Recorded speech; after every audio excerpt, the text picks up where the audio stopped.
At the beginning of the story, we see two old men drinking inside a building. A man known as Gwi Ryongja told the other man that he is a very cold-hearted person.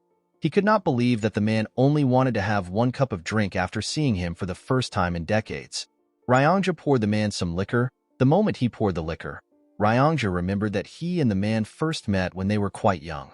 40 years ago, a younger version of the man stepped into Ryongja's house and asked him to use the Great Regression Technique to send him back to the past. The younger Ryongja was surprised to hear this. The Great Regression Technique is one of the great achievements of the GWI family. It is a technique that has been researched for centuries, and it has been passed down in the family. It was a technique that was incredibly difficult to use. Ryongja also tried to complete the technique, however, he had to give up. The man gave up after seeing the 5 materials needed to complete the technique. He knew that he could never get these materials. When the man came to Ryongja's house, he saw it as an opportunity to try to gather the materials. He told the mysterious man that he will help him if he can provide the materials that is required for the technique. The first material needed is the Thunder Bell. It is a sacred artifact of the Heavenly Wind Cult. The next is the Divine Incense Brazier. This is a sacred artifact of the Divine Dragon family. The next is the core essence of the 10,000 Years Carp. The fourth item is the secret demonic soul of the demonic cult. The fifth material needed is 5 million Niang. Ryongja did not ask for this material because he could easily get it. To Ryongja's surprise, the mysterious man was able to obtain the first 3 items over several decades. However, for him to get the secret demonic soul of the demonic cult, the man had to disappear from the world for a long time. The scene shifts and we are taken back to the present. Ryongja told the man that he believed that he already died in an unknown valley. He asked the man to tell him how he was able to gather all the materials. The man, who appears to have lost his left hand, drank his liquor and told Ryongja that he cursed the Great Regression Technique because it needed such rare materials.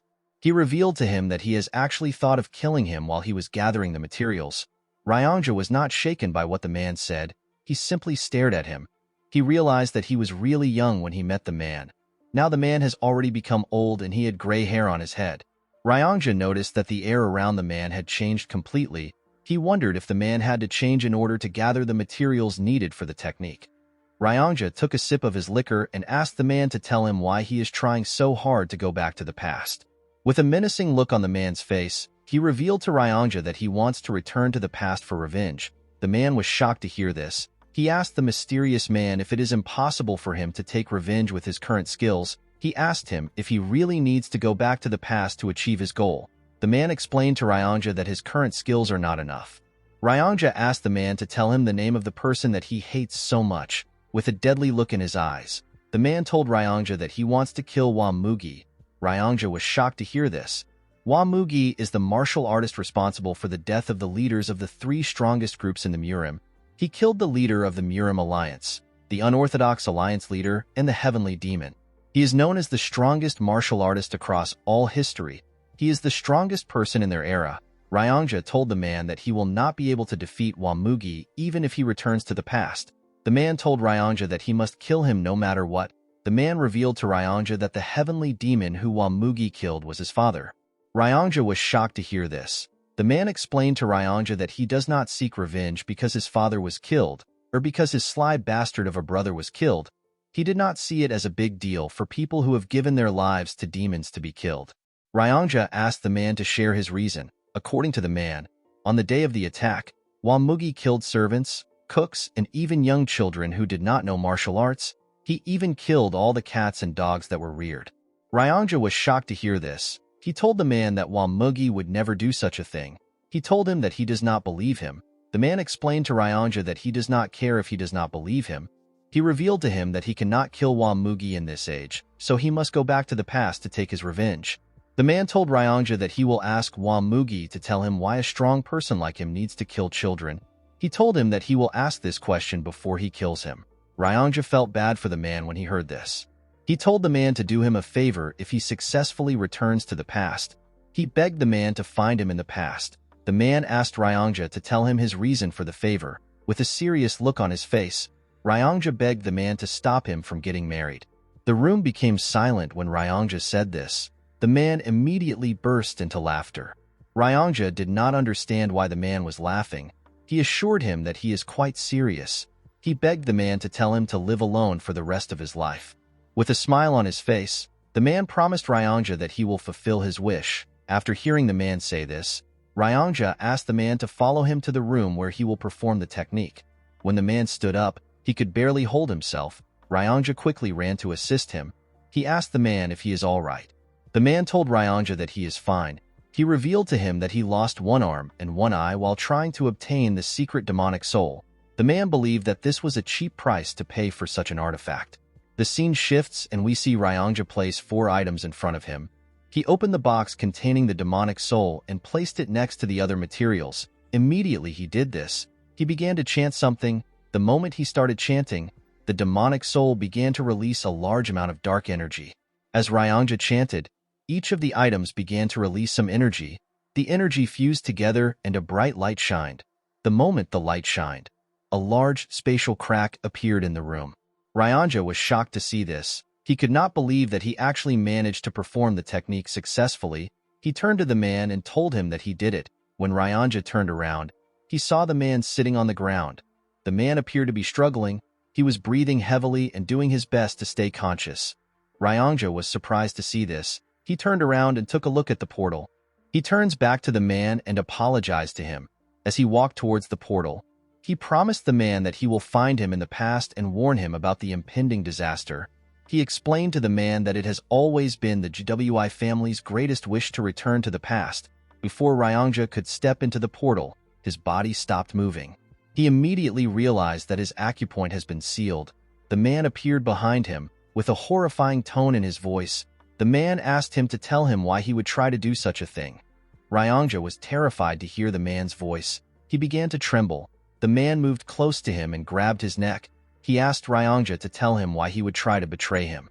He grabbed his neck and began to choke him. With tears in his eyes, Ryongja explained to the man that he lost his rationality for a short instant. He begged the man to forgive him. He told him that he should have never tried to do such a stupid thing because the man was the one who suffered to get the materials. The man glared at Ryongja when he heard this. He let go of the old man. He told him that he is also a selfish person. He revealed to Ryongja that he was only able to gather the materials by not caring about others. The man grit his teeth and told Ryongja that he would have killed him if he was someone else. While Ryongja was trying to catch his breath, the man places his hand on his shoulder and thanked him for waiting his entire life for him. Ryongja was shocked to hear this. He was surprised to see that the man was smiling at him. With tears flowing out of his eyes, Ryongja began to apologize to the man. While he was apologizing, he suddenly stopped moving. The man was shocked to see this. When he looked around, he noticed that everything had stopped moving. The man could not comprehend what was happening. While the man was looking at Ryongja, someone told him that he has passed the test. The man was surprised to hear this. When he turned around, he saw a very old man who was glowing. The man appeared to be a deity. The man asked the deity for his identity. The deity explained to him that he is the one who can send him back to the past. The man was shocked to hear this. The old man asked our protagonist if he truly believes that a mere creature and some items will make it possible for him to travel to the past. The man used his powers to raise the materials and told our protagonist that the items are not the true materials. He explained to him that the true materials are the efforts he offered when he gathered the items. The deity told the man that he has passed the test by living his life with a single goal and by sacrificing everything he had to achieve his goal. The deity explained to the man that his last test was to forgive Ryongja. He told him that the test was the toughest test out of everything. He was surprised to see that the man easily passed the test. The man asked the deity to send him back to the past since he has passed the test. The old man asked our protagonist to tell him what he will do in the past. With a serious look on his face, the man revealed to the deity that he will kill whoever deserves to die and save those who are not supposed to die. The deity asked him if that is all he wants to do. The man told the deity that he will try to live a meaningful life. He told him that the reason he is so desperate to go back to the past is because he regrets the way he lived his life, and he has so much hatred for Wamugi. The deity asked the man to tell him what he regrets. The man screamed that he regretted everything. He explained to him that since his birth, none of his actions has ever been of his own free will. They have always been driven by something. He told him that he was pushed around by so many things, and before he could live for himself, he had already reached the end of his life. The deity smiled when he heard this. He told the man that he is looking forward to see how he will live his new life. The moment he said this, his body began to fade away. After the deity left, time started moving again.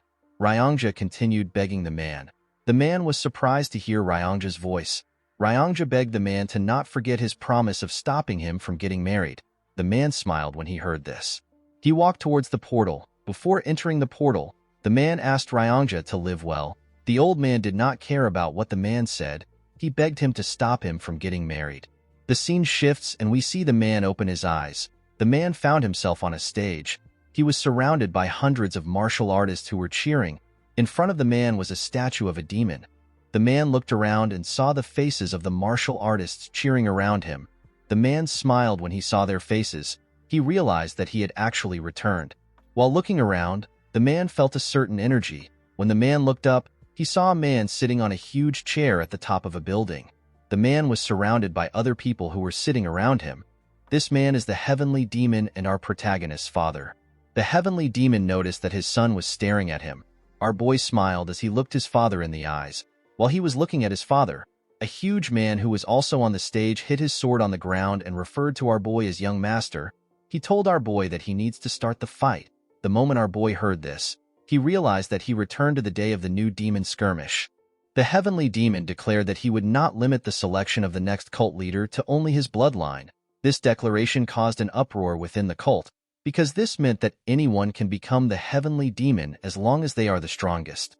In order to show that he is serious about his announcement, the heavenly demon launched a fighting competition among the next generational leaders of the cult. The competition is known as the New Demon Skirmish.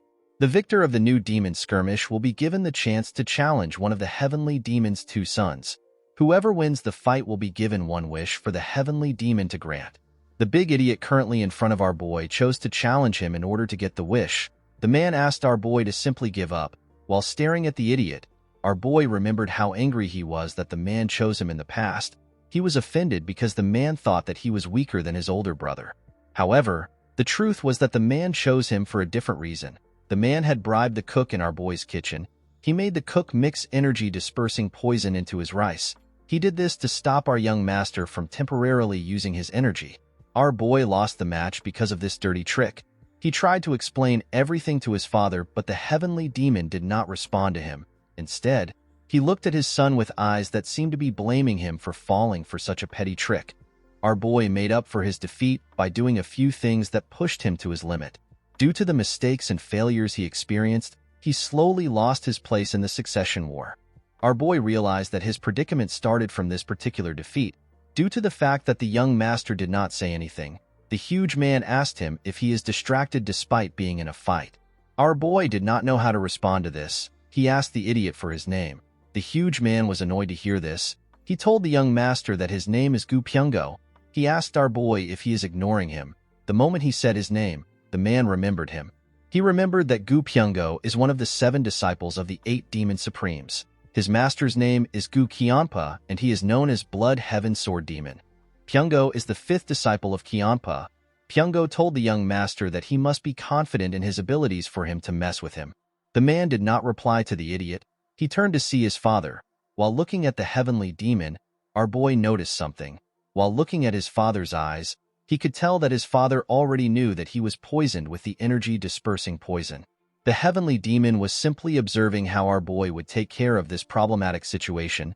Due to the fact that the man still had what he learned in his past life, he was certain that he could defeat Pyungo in a single move without any inner energy. However, the man did not want to show his true skills. He believed that he needed to hide his skills for now. Our boy raised his hand up and said that he has an announcement to make. He told the martial artist that he is willing to fight Pyungo without any inner energy. The martial artists and Pyungo were shocked to see this. The martial artists began to scream and cheer for our boy. They referred to him as the Unrivaled Swordsman. Pyungo was shocked to see this. The big idiot panicked and raised his hand up. He told everyone that he will also not make use of any inner energy. The martial artists stopped cheering when they heard this. They did not understand why Pyungo was not fighting with his inner energy. They believed that the duel will be boring if 2 people fight without inner energy. Pyungo was annoyed to see how everyone dismissed his announcement. He picked up his sword and told our boy that even though he is not using any inner energy, his sword has no eyes. He told him that his sword can cut anything it touches. The man was not listening to the idiot. He was more focused on the fact that his younger body felt foreign to him. He wondered if he will be able to move his body the way he wants. Pyongo took a stance and asked our boy to unsheath his sword. The man threw his sword to the ground and told the idiot that he does not need it against him. The martial artists began to laugh when they heard this. They told Pyongo that our boy is looking down on him. The idiot was embarrassed to hear this. He told our boy that he will not kill him because he is the son of the cult leader. He assured him that he will take one of his hands. The moment he said this, he rushed to attack the man. When Pyongo launched his first attack, the man easily dodged it. The man was surprised to see that his body was even faster than he thought. Pyongo moved to the side and tried to cut our boy's head off. Our boy jumped before the sword could touch him. The moment he landed on the ground, he placed his hand on his chest to see how fast his heart was beating. He was happy to see his heart beating with so much strength. Pyongo was annoyed to see that the man was ignoring him. He rushed to attack him. This time our boy closed the gap between himself and the idiot. He used his elbow to hit the man in his chest. Pyongo screamed out in pain. Before he could fall to the ground, the man used his hand to hit him in the head. The attack was quite heavy. It made Pyongo cough out some blood. Before Pyongo could fall to the ground, our boy grabbed his cloth and pulled him. He took a stance and attacked the idiot with several punches. Pyongo could not do anything but take the punches. Pyongo fell on his knees as blood gushed out of his mouth and nose. The moment he fell to his knees, the man grabbed his right hand. He raised his leg up and asked Pyongo if this was the hand he used to give the cook the poison. Pyongo was shocked to see that our boy knew about the poison. Unfortunately for the poor bastard, our boy used his knee to snap his hand. Pyongo screamed out in pain as tears fell from his eyes. The martial artists were quite shocked to see what the young master did. While shaking in pain, Pyongo fell to the ground. While staring at the idiot, our boy swore to himself that he will no longer let people like Pyongo influence how he lives his life. While he was looking at Pyongo, someone raised his hand. The martial artist became silent when they saw the person that raised his hand. The heavenly demon raised his hand and told his son that he will grant him a wish. He asked our boy to tell him what he desires. In this situation, people would usually request for an artisan sword or a secret martial arts manual. Our boy decided to follow his instinct. He told his father that he wants to go on a hunt with him. The heavenly demon did not expect such a request. Pyongo and the other martial artists were also shocked to hear the request. The heavenly demon asked his son if he is certain about his wish. With a smile on his face, the man told his father that he heard that he loved hunting when he was younger. He explained to his father that he wants to learn how to hunt from him. The heavenly demon simply glared at his son. He could not tell what he was thinking. He stood up from his chair and told him that they will depart tomorrow at dawn. The moment he said this, he turned around and walked away. As the heavenly demon walked forward, the 8 Supremes stood up and bowed their heads. After the heavenly demon left, some men stepped on the stage to assist Pyongo. Pyongo told our boy that he made a lousy request. With a smile on his face, our boy asked the idiot to tell him his name again. Pyongo was annoyed to hear this. He begged someone to kill the man. While watching Pyongo leave, the man told himself that he no longer has any interest in the reckless lives that everyone lived. The scene shifts and we see the man at his residence. He looked at the mirror to confirm if he was truly young again.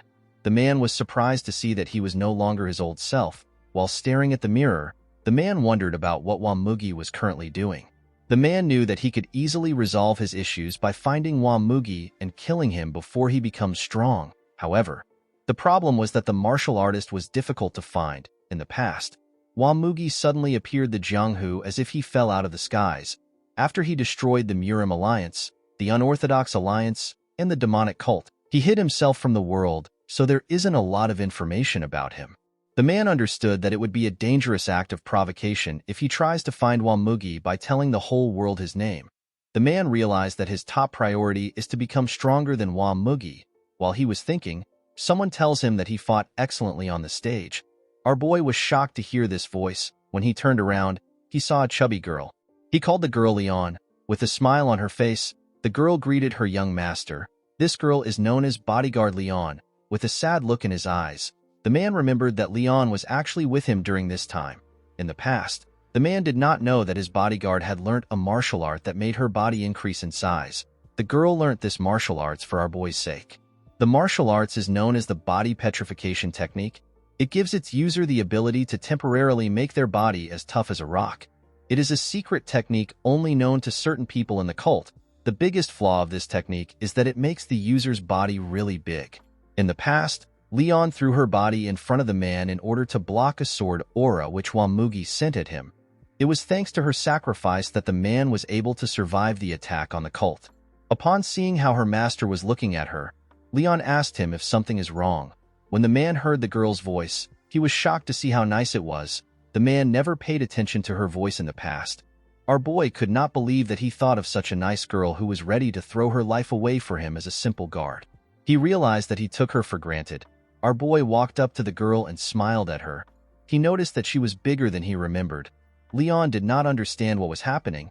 She did not know why her master was acting weird. When Leon was younger, people thought that she would become the most beautiful woman in the world once she gets older. The girl who used to be so beautiful suddenly became fat one day.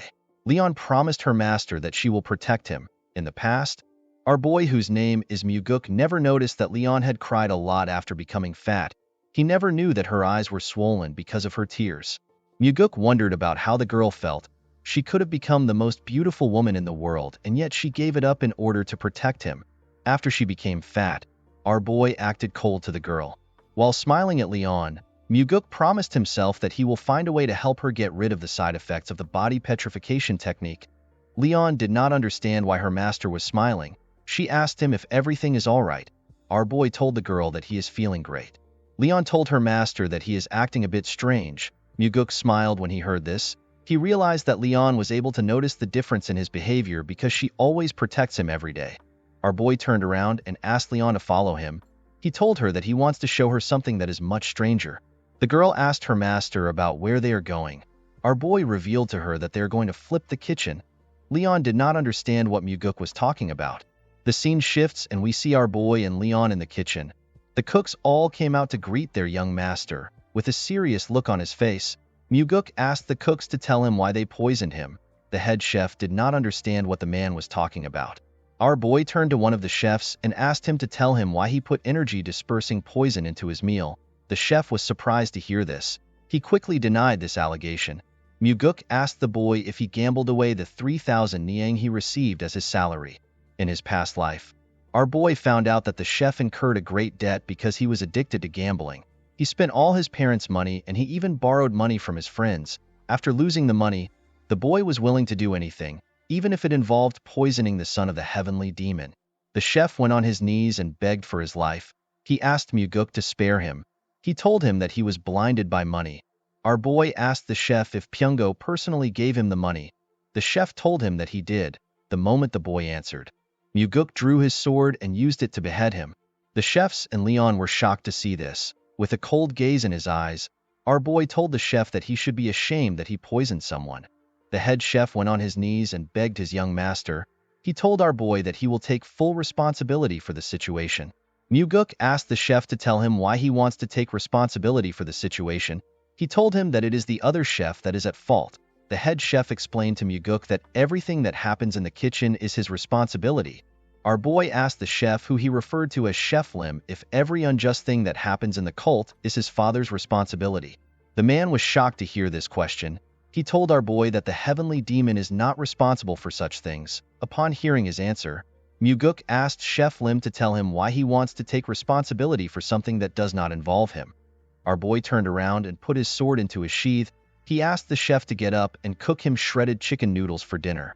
He told the chef that it has been a while since he last had the meal. Chef Lim was surprised to hear this. After they stepped out of the kitchen, Leon reminded her master that he had shredded chicken noodles a few days ago. Our boy smiled when he heard this. He did not know how to tell his bodyguard that it has been a few decades since he last had the meal. The next day, we see the heavenly demon standing in front of the heavenly demon pavilion. The heavenly demon changed his clothes from his usual robe to a hunting attire. When the man saw his son, he asked him to tell him why he is carrying so many useless things. Muguk explained to his father that he is carrying things that are needed for a few days' hunt. The heavenly demon was surprised to hear this. He told his son that he only planned to hunt for a day. Muguk told his father that he might change his mind and spend a few more days hunting. The heavenly demon walked past his son and told him that he has an ambitious dream. The scene shifts and we are taken to the mountains. We see Muguk walking next to his father. While walking, the heavenly demon told our boy that he is more skilled than he thought. Our boy was surprised to hear this. He realized that his father was able to find out that he was hiding his skills when he fought Pyongo. Muguk decided to tell his father the truth. He revealed to the heavenly demon that he was hiding his skills. The man told his son that he knew. Muguk explained to his father that he is not a cat that hisses. Instead, he is a beast that is hiding his claws. The heavenly demon turned around and asked his son to tell him why a beast would hide its claws. Muguk was surprised to hear this question. He told his father that he has never thought about such a thing. The man told his son that he did not think about it because he is still a cat. The heavenly demon asked Muguk to tell him how far he has gotten in mastering the soaring sword art. The soaring sword art is a sword arts passed down only to the heavenly demon's bloodline. It is seen as an extremely advanced martial arts that is similar to the martial arts learnt by the demon supremes. With a confident smile on his face, Muguk told his father that he has completely mastered the martial arts. The moment he said this, the heavenly demon attacked him with a small amount of energy. Our boy barely dodged the attack by moving his head. The attack created a hole in his bag. Muguk was relieved that he was able to dodge the attack. He knew that his face would already be gone if the attack had touched him. The heavenly demon was surprised to see that his son actually managed to completely master the soaring sword arts. Muguk was surprised to see that his father was not certain if he had mastered the martial arts. He asked the heavenly demon to tell him what he would have done if he did not dodge the attack. The heavenly demon explained to his son that he was certain that he will be able to dodge it if he truly mastered the martial arts. He told Muguk that he would have paid the price for lying to him if he could not dodge the attack. Our boy told his father that it would be bad if he damages his face. He explained to the heavenly demon that he has a face that resembles his. He told his father that it would not be nice for him to have a scar on his face. The heavenly demon glared at his son when he heard this. Upon seeing his father's expression, Muguk wondered if he went overboard. The heavenly demon turned around and told his son that it is impressive that he managed to master the soaring sword arts at his age. Muguk was shocked to hear this. He thanked his father for his praise. As the two walked deeper into the forest, the heavenly demon placed his hand on the ground to check for traces of animals. While the man was looking around, Muguk asked him about the person that taught him how to hunt. The heavenly demon revealed to his son that he learned from his older brother. Muguk was shocked to hear this. He could not believe that he had an uncle. The heavenly demon revealed to Muguk that he killed his brother when he was the same age as him. Our boy told his father that he did great. The heavenly demon was shocked to hear this. Muguk told his father that he would have not been born if he did not do what he did. The man simply glared at his son. He turned around and walked forward. While watching his father walk, our boy realized that even his father would have hated having to fight his own family. Muguk had seen so many situations like this in the past. Our boy realized that the stronger a person seems, the deeper their wounds would be. The heavenly demon told his son that he could not find a solution when he was younger. Muguk clenched his fist and told his father that he also cannot do it. He told his father that he cannot do something which even he was not able to do. The man turned around when he heard this. With a serious look on his face, Muguk told his father that he cannot find a way because his brother is vicious and cruel. The heavenly demon asked his son if he is speaking ill of his brother because he is not around. The scene shifts and we see our boy and his father climbing a mountain. While he was running on the mountain, Muguk contemplates about the fact that he never got married in his past life. Due to this, our boy did not know what it felt like to have children. Muguk was curious about how his father saw him. When they arrived at the top of the mountain, they saw a large forest in front of them. Muguk asked his father if something is inside the forest. The man told his son that their dinner is inside the forest. Muguk quickly took out his bow. He told his father that they need to kill the animal. The heavenly demon asked his son to tell him how he plans to kill something that he cannot even see. He asked Muguk to close his eyes and feel his surroundings. Our boy was surprised to hear this. He decided to follow his father's orders. Muguk closed his eyes and released some energy. When martial masters try to find their opponents, they sense the vibrations in the air. People usually refer to this as the energy flow of a being. When Muguk closed his eyes, he could only feel one energy flow in the surrounding. This was his father's terrifying energy. The heavenly demon asked our boy to send out some of his energy in a single line. He asked Muguk to make the energy thinner without breaking it. He asked our boy to think of his body as a ball of yarn. He told him to slowly discharge his energy as if he is pulling out a thread. Muguk followed his father's instructions and carefully moved his energy. While moving his energy, our boy hit something. The heavenly demon asked him if he has reached something. Our boy told his father that he sees a tree. The heavenly demon asked his son to search the vicinity slowly. As Muguk carefully moved his energy away from the tree, he pushed it into the forest. The moment he got past the tree, Muguk's energy hit a boar which was in the forest. Our boy was shocked to see this. He told his father that it is a wild boar. He told him that the animal has stiff fur and a long body.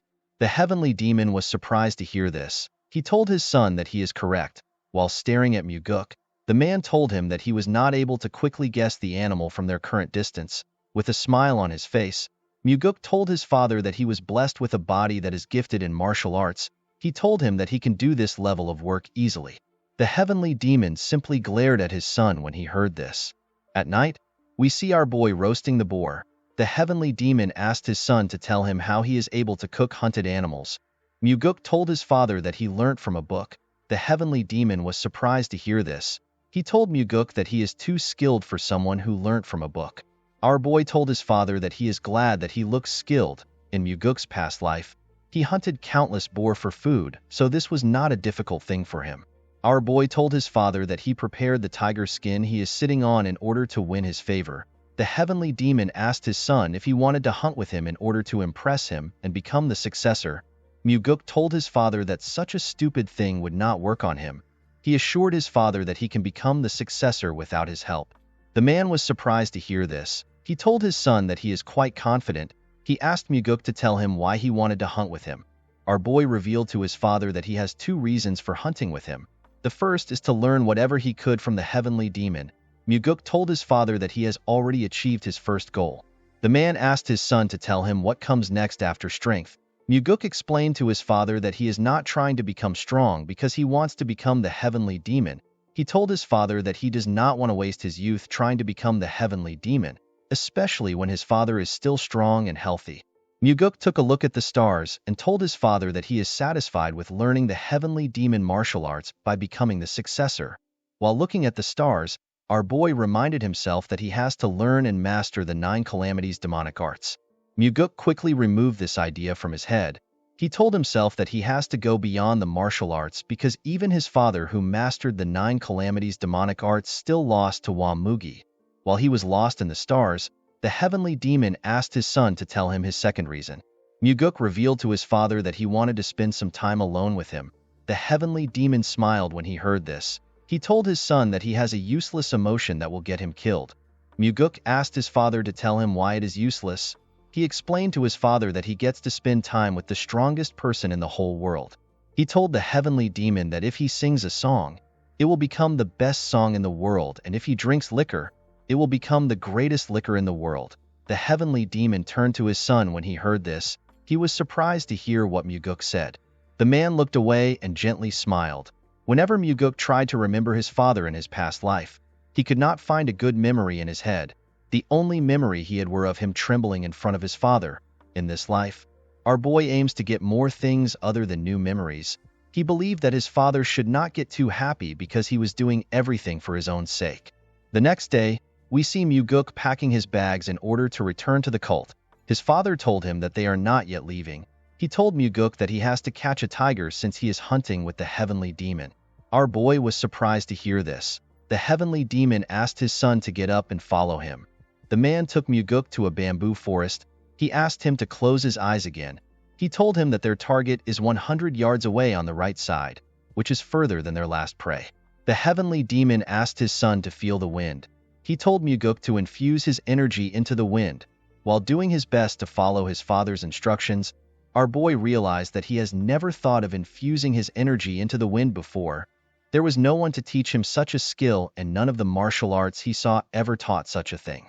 The heavenly demon asked Muguk to discharge his energy into the wind. He told our boy that he needs to send his energy to his target as quickly as possible in order to adapt to using the skill in real situations. The moment the man said this, Muguk used his energy to sense the wind. However, our boy did not know how to infuse his energy into the wind. While struggling to put his energy into the wind, Muguk noticed that the wind blew his energy away. Our boy immediately understood that he did not need to infuse his energy into the wind. Instead, he was supposed to allow his energy ride the wind. What he needed to do was to entangle the two together.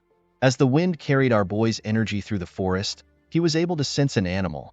Muguk was able to see the tiger which his father was referring to.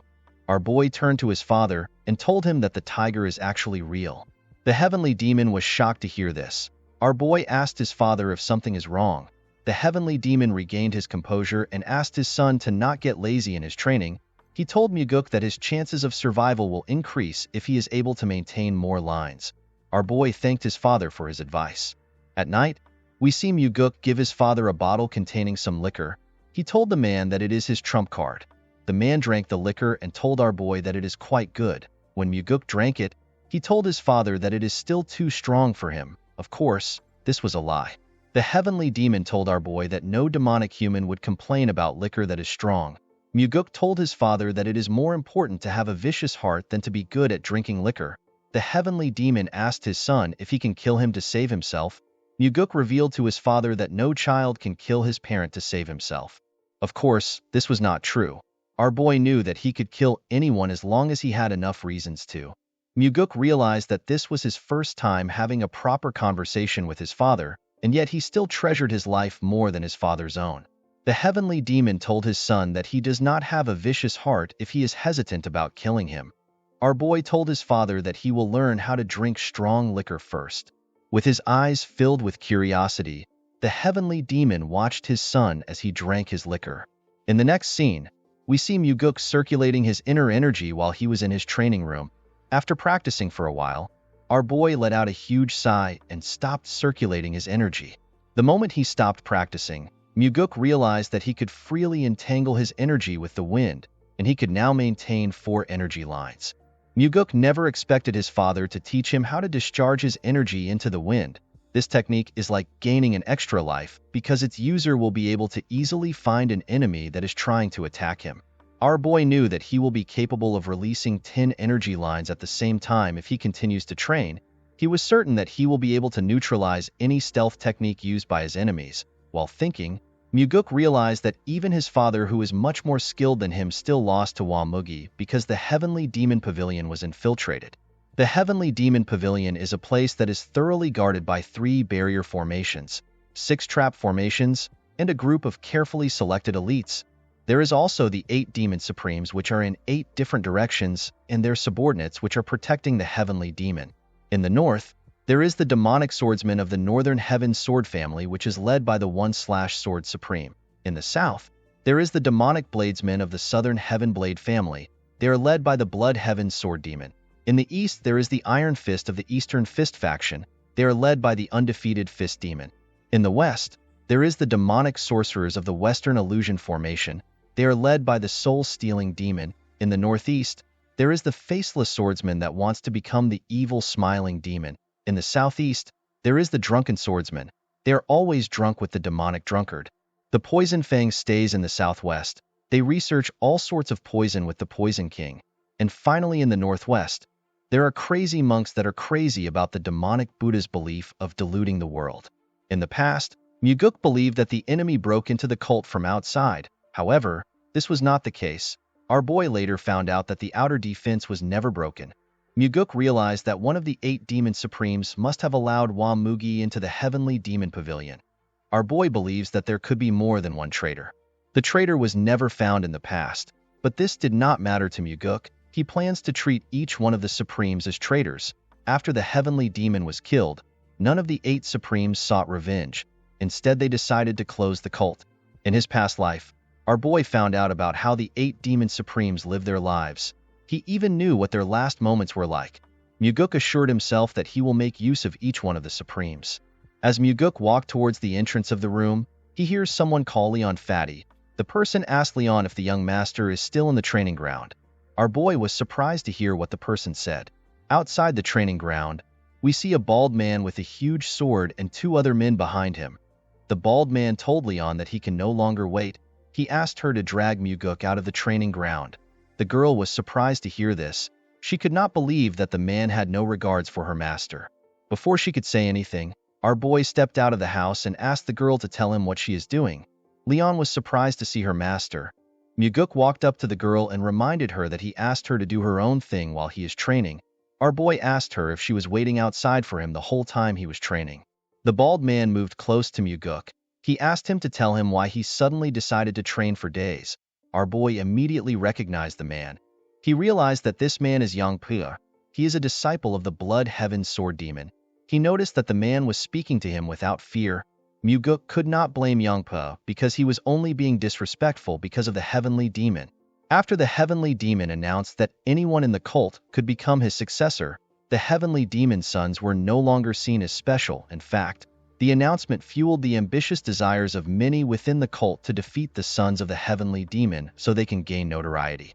Muguk asked the man to tell him what he wants. Yangpa revealed to our boy that Pyungo can no longer practice martial arts because of him. Our boy asked the man if he wants him to look after Pyungo. Yangpa told Muguk that he is not joking. Our boy smiled when he heard this. He told Yangpu that their relationship is not the type where they can have serious conversations. The man told our boy that he needs to take responsibility for crippling Pyungo. He asked Muguk to apologize to the idiot officially. Our boy immediately understood why Yangpu wanted the apology, due to the fact that the Blood Heaven Sword Demon's best disciple was not selected. His other disciples are trying to impress him by doing whatever it takes. Yangpa wanted Muguk to give out an official apology so that he can take credit for not letting the Blood Heaven Sword Demon look bad. Our boy smiled and told Yangpu that his master will not still choose him as his best disciple because of an apology. Yangpa became nervous and told Muguk that he is spouting nonsense. He told our boy that he only came for Pyungo's sake. With a horrifying look on his face, Muguk told the idiot that he wants an apology from him. Yangpa asked our boy to tell him what he has to apologize for. Our boy asked the man to apologize to Leon for speaking rudely to her. Leon was surprised to hear this. Yangpa was also surprised to hear this. Leon turned to her master and told him that she is fine. Muguk told the girl that he is not fine with it. Leon was surprised to hear this. Muguk walked forward and asked Yangpa to get on his knees and apologize to Leon for speaking rudely. Yangpa laughed and pointed at Leon. He asked Muguk if he wants him to kneel to the fatty. Our boy could not believe that the idiot continued to spout nonsense. Yangpa laughed and told Muguk that he would rather die than kneel to Leon. Our boy smiled when he heard this. He had been waiting to hear these words. He drew his sword and told Yangpu that he will grant his wish. Yangpa and his boys were shocked to see this. Leon was also surprised to see this. Yangpa told our boy that he has gone crazy. With a serious look on his face, Muguk told the man that he can either kneel down and apologize or fight him. Our boy reminded Yangpu that his master would not like it if he retreats. The man became worried when he heard this. He asked Muguk to tell him why he is going so far. Muguk explained to the man that he does not really care if Yangpa came to look for him. He told the man that he will never allow him to insult his subordinates. Leon was shocked to hear this. Yangpa was annoyed to hear this. He asked Muguk if he is really going to kill him because of a fat pig. Our boy smiled when he heard this. He told the man that Leon means a lot to him. Upon hearing this, Yangpa drew his sword. His friends asked him to not fight the young master. Leon wanted to interfere when she saw the man draw his sword. Muguk used his hand to tell her to stop. Yangpo took a stance and told our boy that he will only take one arm because he is the son of the Heavenly Demon. Yangpo's friends and Leon became worried when they saw the man take a stance. Yangpa easily closed the gap between Muguk and himself. He tried to cut off our boy's hand. Unfortunately for him, Muguk dodged the attack by going low. While he was below him, Muguk stabbed Yangpo's head through his mouth. His friends and Leon were shocked to see this, as blood dripped out of his mouth. Our boy told the man that his mouth is the cause of his death. He told Yangpu that he used his mouth to insult his subordinate and refused to use his mouth to apologize to her. The moment he said this, Muguk took out his sword from the man's mouth. He watched Yangpu as he fell to the ground. Yangpo's friends ran to help him. One of them asked our boy if he can handle the consequences for his actions. Muguk told the man that his mouth resembles Yangpo's own. The man was horrified to hear this. With a terrifying look on his face, Muguk asked the two men to pass on his message exactly the way he says it. He told them that he will find them at dusk if they do not do as he says. After telling them his message, our boy allowed the two men to carry Yangpo's dead body away. As the men walked forward, Leon walked up to her master. She asked him to tell her why he killed the man. She asked him to tell her why he would do such a thing for someone like her. Muguk smiled when he heard this. He could not believe that Leon was actually worried about him even though she was already hurt emotionally. Our boy assured the girl that he did not do it for her. He told her that he simply killed someone that deserved to die. Leon reminded her master that the Blood Heaven Sword Demon will not let his actions slide. Muguk understood why Leon was scared. The 8 Demon Supremes are people who have great influence in the cult. They also possess superior martial arts prowess and subordinates that not even the Heavenly Demon can ignore. Our boy had already crippled one disciple and killed another disciple of the Blood Heaven Sword Demon. Muguk assured his guard that the Blood Heaven Sword Demon will not take action. He told her that the man has nothing to gain from getting involved. He told her that the Blood Heaven Sword Demon will simply get criticized for teaching his disciples the wrong way. Leon told her master that the man's pride might be hurt. Muguk assured the girl that the Blood Heaven Sword Demon does not have any pride. Our boy placed his hand on Leon's shoulder and asked her not to worry about him. The girl was surprised to hear this. Muguk did not have a problem killing Yangpa because he was going to gain something from it. Due to the fact that he crushed Pyungo in a fight and killed Yangpa, our boy was certain that he will be able to attract everyone's attention in the cult. He did this in order to get closer to becoming the successor. As Muguk walked forward, Leon thanked him for what he did. With a bright smile on her face, the bodyguard thanked her young master for being on her side. Muguk turned around and smiled when he saw the look on the girl's face. He asked Leon to always be thankful. He told her to never forget what he did for the rest of her life. Our boy smiled as he walked forward. He hoped that Leon would not stop smiling in this life. He wanted the girl to live a life of happiness. Later in the night, we see Muguk outside his room in his nightwear. Our boy was sitting on a huge rock. As Muguk looked at the stars, he remembered that he was drowned in a sense of defeat when he ran away after the cult was disbanded. The sense of defeat was so great that Muguk would not be able to continue living if he had not been chasing after a goal in life. Our boy wondered about how his life would have been if he had not found out about the Great Regression Technique. While he was thinking, our boy felt something terrifying. When he turned to his side, he saw a huge sword next to his neck. The sword was showing him his reflection. When Muguk looked behind him, he saw an old man releasing a terrifying energy next to him. Our boy quickly recognized the old man as the Blood Heaven Sword Demon. He never expected the old man to get to his house so quickly. While looking at the sword next to his neck, Muguk wondered if he could dodge the sword with his current strength. Our boy immediately knew that he could not dodge it. This is because his inner energy is severely lacking. While Muguk was sweating in anticipation of the man's choice, the old man took his sword away from his neck and sat next to him. With a smile on his face, the Blood Heaven Sword Demon asked Muguk to tell him why he behaved the way he did. Our boy told the man that his subordinate acted like a fool. Our boy asked the Sword Demon if he came to pick a fight with him because he is the youngest son of the Heavenly Demon. The old man raised his sword up and put it next to our boy's throat. He asked Muguk if he should cut off his head and show it to the Heavenly Demon. He told our boy that he wants to see if his father will care. With a smile on his face, Muguk told the man that he will not cut his head once he remembers how terrifying his father's eyes are. The Sword Demon smiled when he heard this. He took away his sword and dragged it on the ground. Our boy was surprised to see what the man did. The Blood Heaven Sword Demon created a long line and put a small demarcation at the end of the line. The man explained to Muguk that the small ratio represents how much his father cares for him. He told our boy that the majority belongs to him. Muguk was surprised to hear this. He went down and used his hand to create another demarcation. With a smile on his face, he reminded the Blood Heaven Sword Demon that he is the son of the Heavenly Demon. He told the man that he will probably take majority of his father's love. The old man smiled when he heard this. He told Muguk that they can test out his theory. He told him that he wants to see if the Heavenly Demon will allow him to live if he carries his head to him. Our boy laughed when he heard this. He asked the Sword Demon to not underestimate the love a father has for his son. The Blood Heaven Sword Demon raised his sword and began to release a large amount of energy. He told Muguk that they can test it out. Our boy was shocked to feel the man's energy. With a nervous smile on his face, Muguk told the old man that they do not need to test the theory. He explained to the man that the Heavenly Demon has 2 sons and there is only one of him. In other words, the Blood Heaven Sword Demon was more valuable than him. The old man removed his energy when he heard this. With a smile on his face, he told Muguk that he is not as foolish as his disciple. Our boy assured the man that his disciple would be alive if he was a little bit like him. With a serious look on his face, the Blood Heaven Sword Demon revealed to Muguk that he has lived his whole life with misfortune. He told our boy that he hopes they do not meet often. Muguk assured the man that he will remember his words. The moment he heard this, the Blood Heaven Sword Demon jumped out of the residence. Our boy was relieved when he saw the old man leaving. After the Sword Demon left, Muguk noticed that he was feeling some pain in his body. When our boy raised his clothes up, he saw some marks on his body. Muguk immediately realized that the old man used his sword hilt to hurt him when he sat next to him. He was annoyed to see that the crazy old man would hurt him.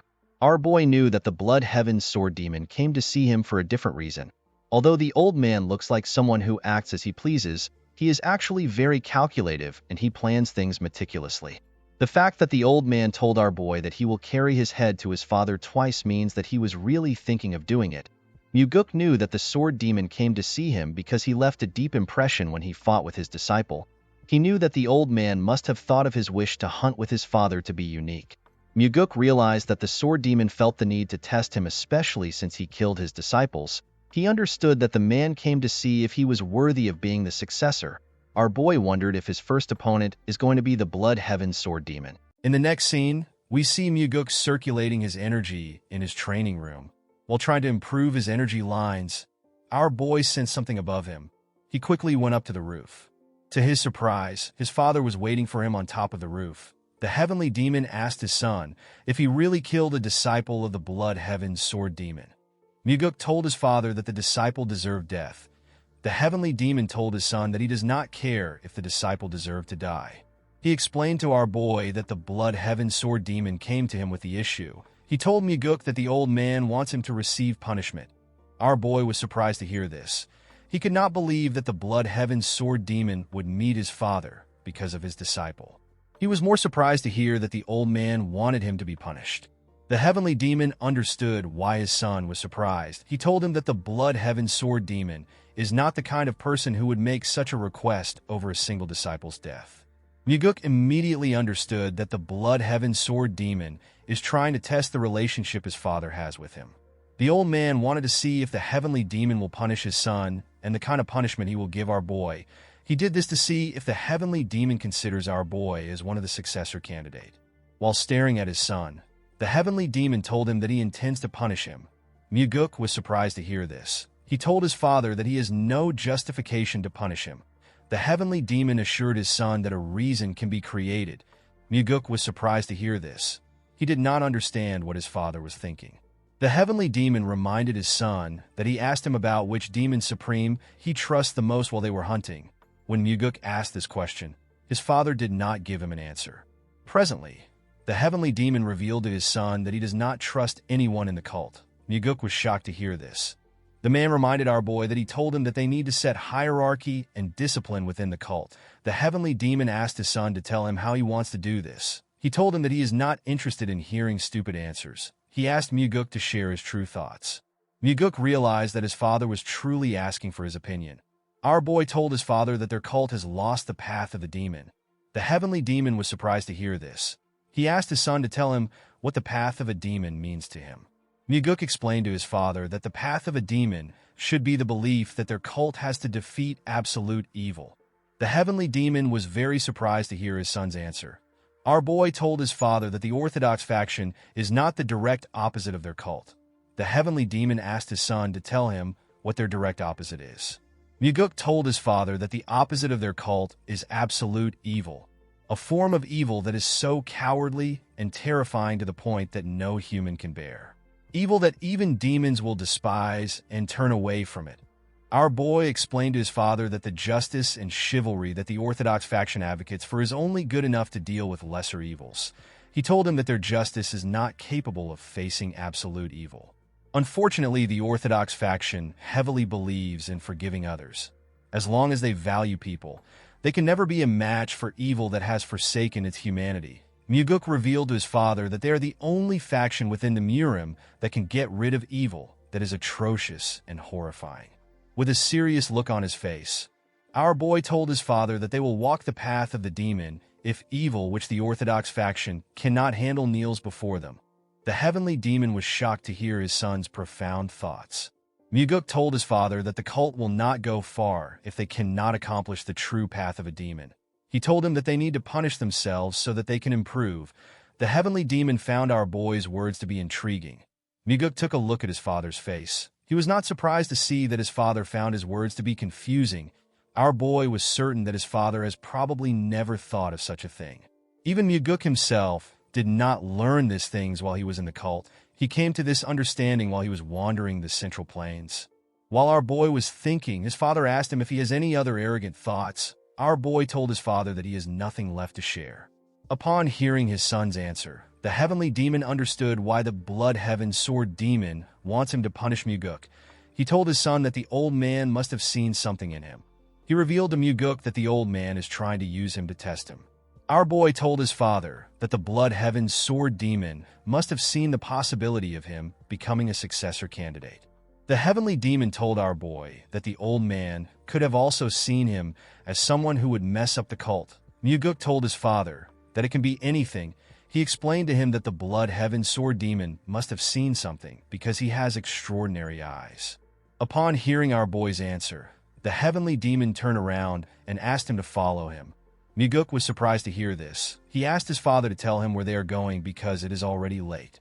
In the next scene, we see the heavenly demon and our boy standing in front of a cave known as the Minor Heaven Cave. The cave had a huge iron door at its entrance. The Minor Heaven Cave is a place where a possible candidate that could become the heavenly demon, a disciple of the heavenly demon or a child of the heavenly demon, goes to be tested. It is easy to go into the cave. However, if the person is unable to get through the trials inside, they will be stuck inside the cave forever. The success rate for the trial is 50-50. Half the people who are blood related to the heavenly demon have lost their lives inside the cave.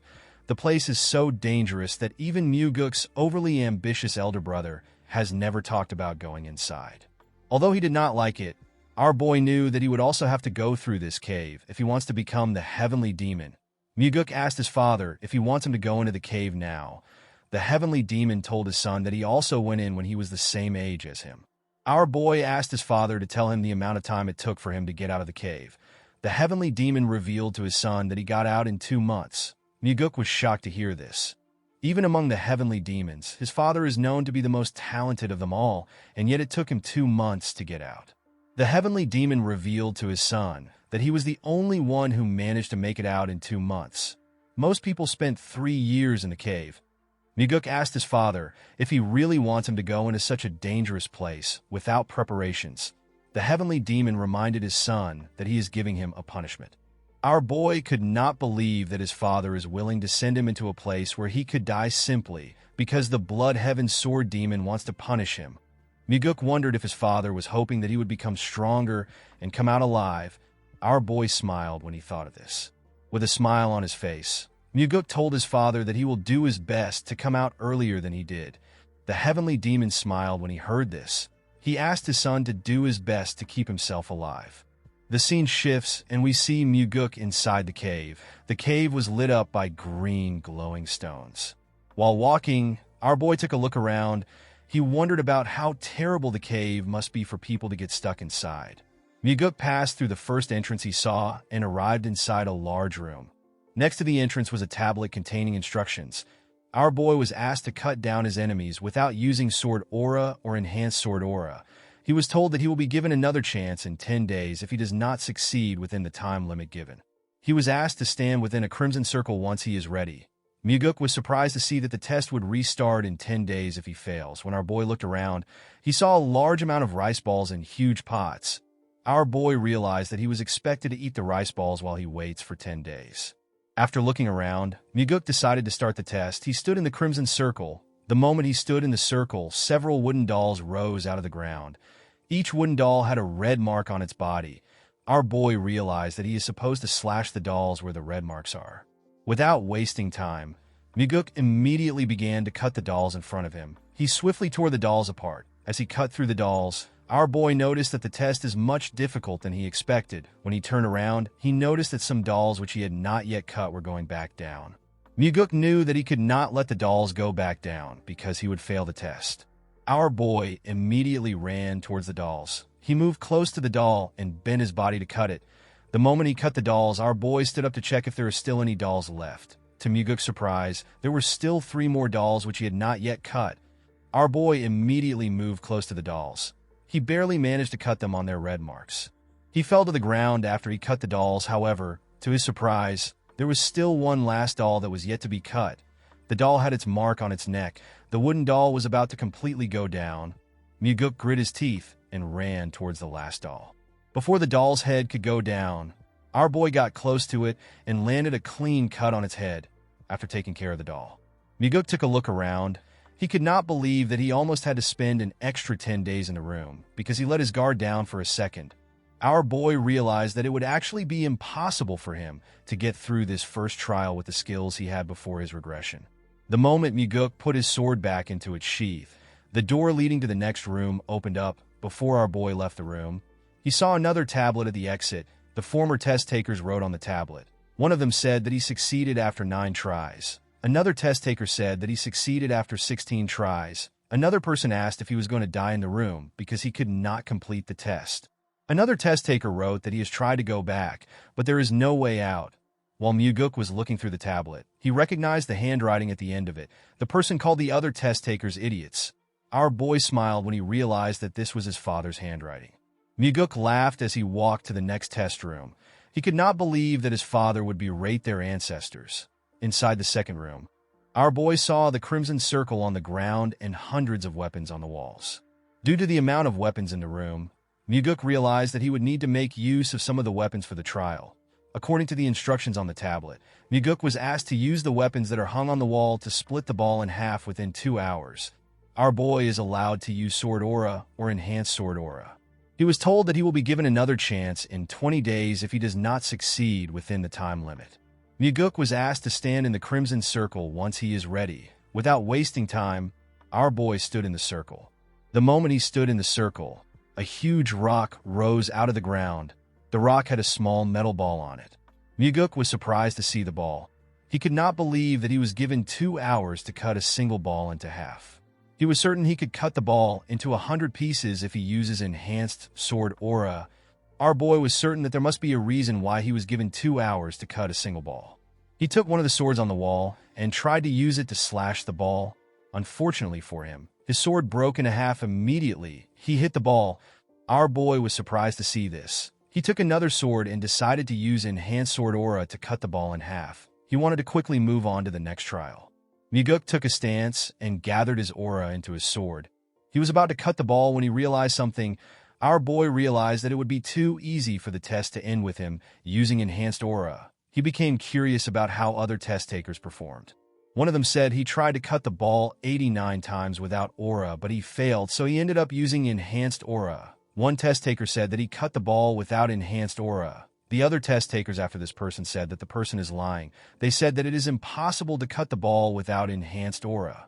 While looking through the tablet, Muguk searched for his father's comment. When our boy found his father's comment, he was surprised to see what he wrote. The heavenly demon wrote that if there is heat, the person will lose. Our boy could not comprehend his father's words. He was quite surprised to see that his father did not just insult their ancestors like his usual self and go to the next trial. After reading his father's comments, Muguk went to check the instructions again. Our boy noticed that the instructions said that he may use Sword Aura or Enhanced Sword Aura. Muguk realized that he was not told to use Aura. He was simply given the option to use it. He immediately understood that he could not use Sword Aura if he truly wants to pass the trial. He realized that his father was warning future test takers to not use Enhanced Sword Aura because heat is generated when Enhanced Sword Aura is used. Our boy grabbed another sword and tried to break the ball again. Unfortunately, the sword broke again. He grabbed a huge hammer and hit it on the metal ball. This attempt also failed. While breathing heavily, Muguk grit his teeth out of anger. He could not believe that he was not able to leave a scratch on the ball. Our boy could not comprehend how he was supposed to split the ball in half if he did not use Enhanced Sword Aura. He was more annoyed to see that his time is almost up. While staring at the ball like a mad person, Muguk wondered if he should just use Enhanced Sword Aura to pass the test. Our boy let out a sigh and calmed himself. He remembered that his father actually managed to split the ball in half without Enhanced Aura. The moment he remembered this, Muguk realized something. He closed his eyes and he let out his energy. He formed an energy line and used it to touch the ball. Immediately he did this. Our boy noticed something. He could detect a faint line that he could not see with his eyes. Muguk moved closer to the ball and took a stance. He closed his eyes to sense the line. Our boy noticed that the faint line forms a perfect circle around the ball. He aimed his sword at the faint line and swung his sword. Muguk perfectly split the ball in half. Our boy was extremely happy to see what he had accomplished while he was cheering. He saw something inside the ball. Muguk was shocked to see a demonic essence pill inside the ball. A demonic essence pill is a pill that gives any demonic human a tremendous amount of energy if they consume it. Muguk realized that the pill would have exploded if he used enhanced sword aura because of the heat it produces. The pill is a reward given to the person who managed to cut the ball with their sword. Our boy thanked his father when he remembered that he warned him to not use aura. Immediately, he thanked his father. Muguk ate the pill. He sat on the floor and began to circulate his inner energy. A bright light shined from our boy's body as he circulated his energy. His energy slowly began to disperse after a while. Muguk opened his eyes and stood up. The moment he stood up, our boy felt a strong power in his body. Muguk was happy to see that he was able to acquire the thing he lacked the most, which was energy. After checking his energy, our boy moved on to the next room. According to the instructions in the room, Muguk was asked to differentiate between life and death. He was told that he will be given another chance in 5 days if he fails. He was asked to stand in the Crimson Circle if he is ready. Our boy did not understand what it means for him to differentiate between life and death. He wondered about what the trial will be like. The moment he stepped into the circle, a slab containing several plants appeared in front of him. Upon seeing the plants on the slab, Muguk realized that the trial requires him to differentiate between herbs and poisonous plants. Our boy smiled when he understood the trial. He remembered how he struggled when he searched for the ingredients which Ryanja asked him to get. Muguk could easily differentiate between herbs and poisonous plants. He even knew the effects of each plant. This trial was quite easy for him. He stretched out his hand and took a plant. Muguk took the plant because it was the only one that was not poisonous. The moment he took the plant, the slab went down. Immediately, the slab went down. Another one came up. Our boy was surprised to see this. He realized that the second slab was put into test if a person got the first one by guessing. Those who don't know anything about herbs will be forced to taste each one to get the correct answer. Muguk easily picked out the herb among them. After he did this, the slab went back down. To our boy's surprise, another slab did not come up. He wondered if the test had come to an end. Muguk turned to the tablet to see what other test takers said. One of them said that he is going to become a poisonous human due to the amount of plants he has eaten. Another test taker called the person who created the test an idiot. He did not understand why someone would create such a test. A test taker said that he succeeded on his 96th try. Another test taker said that he lost all his hair from eating poisonous plants. Muguk smiled when he saw the comments each person left. Our boy's father said that no one should rely on luck. Upon seeing his father's comment, Muguk realized that his father knew all the plants from the beginning. After seeing the comments, our boy went to the next room.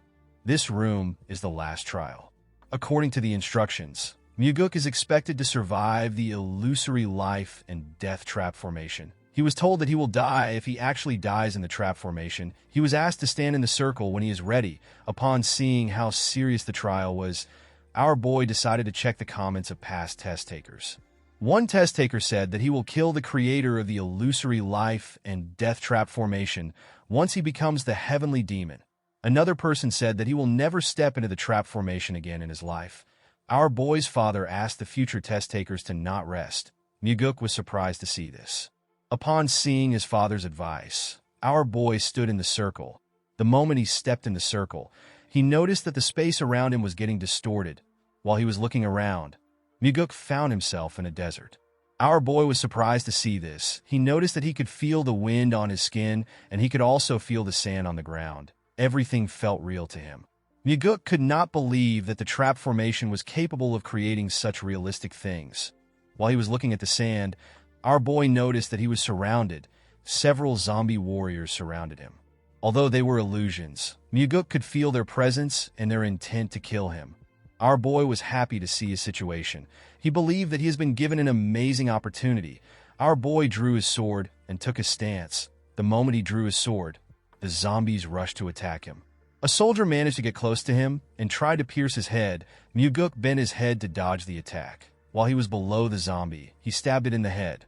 The moment he stabbed the zombie, 3 more zombies tried to attack him. Our boy jumped and dodged the attack. Immediately, he landed on the ground. Muguk realized that he could fight freely since he is not dealing with humans. Our boy used his aura to tear apart the zombies close to him. Thanks to the demonic essence pill, our boy was now able to freely use his energy. After he killed the zombies, a larger amount of zombies rushed to attack him. Muguk let out a sigh as the zombies attacked him from every angle before their swords could touch him. Muguk swung his sword with his energy and cut each one of them in different parts. Each of the zombies fell to the ground. When our boy looked around, he noticed that there was no more zombie soldier in the area. He wondered if he was already done. Muguk felt bad that the fight ended so quickly. While he was looking around, our boy smiled. He saw more zombie soldiers in front of him. These soldiers were wearing armors and were far more powerful than the ones from earlier. The zombies rushed to attack Muguk. Among the zombies were archers. The archers shot their arrows at our boy. Muguk managed to dodge the attack. While he was breathing heavily, our boy began to smile. He was excited to fight the zombies. While he was breathing heavily, a zombie tried to attack him from behind. Muguk dodged the attack by going low. Our boy noticed that his enemies are slowly getting stronger. He stood up and stabbed the zombie in its neck. He killed the other zombies around him. While fighting the zombies, Muguk understood why his father asked him to never rest. Our boy realized that this was the first battle that felt like a real battle after he regressed. Due to the fact that he was fighting with his life on the line, Muguk was able to digest the insights he had in his past life. Our boy did not stop moving. He continued to use his sword to tear the soldiers apart. As he did this, the insights he got in his past life were slowly becoming one with his current body. Our boy used his sword aura to push back the zombies around him. The moment he did this, a large amount of small blades were fired at him. Muguk managed to block the blades with his sword. He quickly moved close to the zombies that shot at him. He used his sword to strike them. While tearing the zombies apart, our boy moved faster and made his attack stronger. After fighting for a while, Muguk managed to cut down the last zombie. After the soldier fell to the ground, our boy used his sword to hold himself up. He took a look around to see if there are any more zombies around. Muguk did not see anything except dust in the area. He wondered if the battle was over.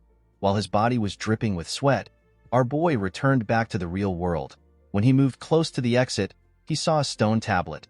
Our boy was congratulated for passing the trial. According to the tablet, our boy was expected to use his new strength for the advancement and prosperity of the heavenly demon divine cult. Muguk smiled when he saw this. He could not believe that he completed the trial in a day when it took his father 2 months.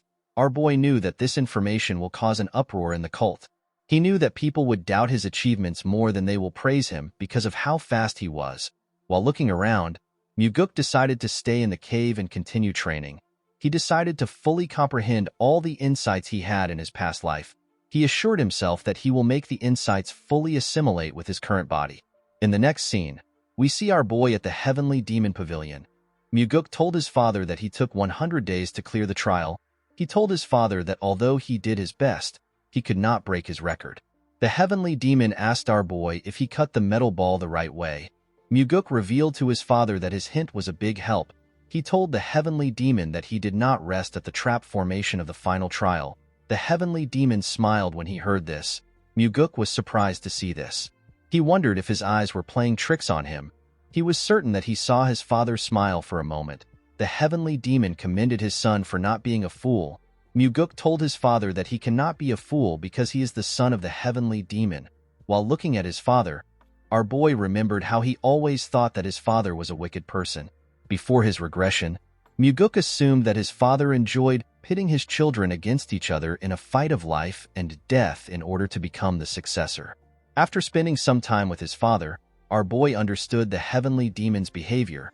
He realized that his father is someone who is willing to endure through his children's death if it is for the sake of the cult. He was certain that his father was not a person who simply enjoyed watching his children fight. While he was thinking, someone told him that he is incredible for making it out of the minor heaven cave in just 100 days. Muguk was surprised to see that the person talking was the chief advisor whose name is Sima Myung.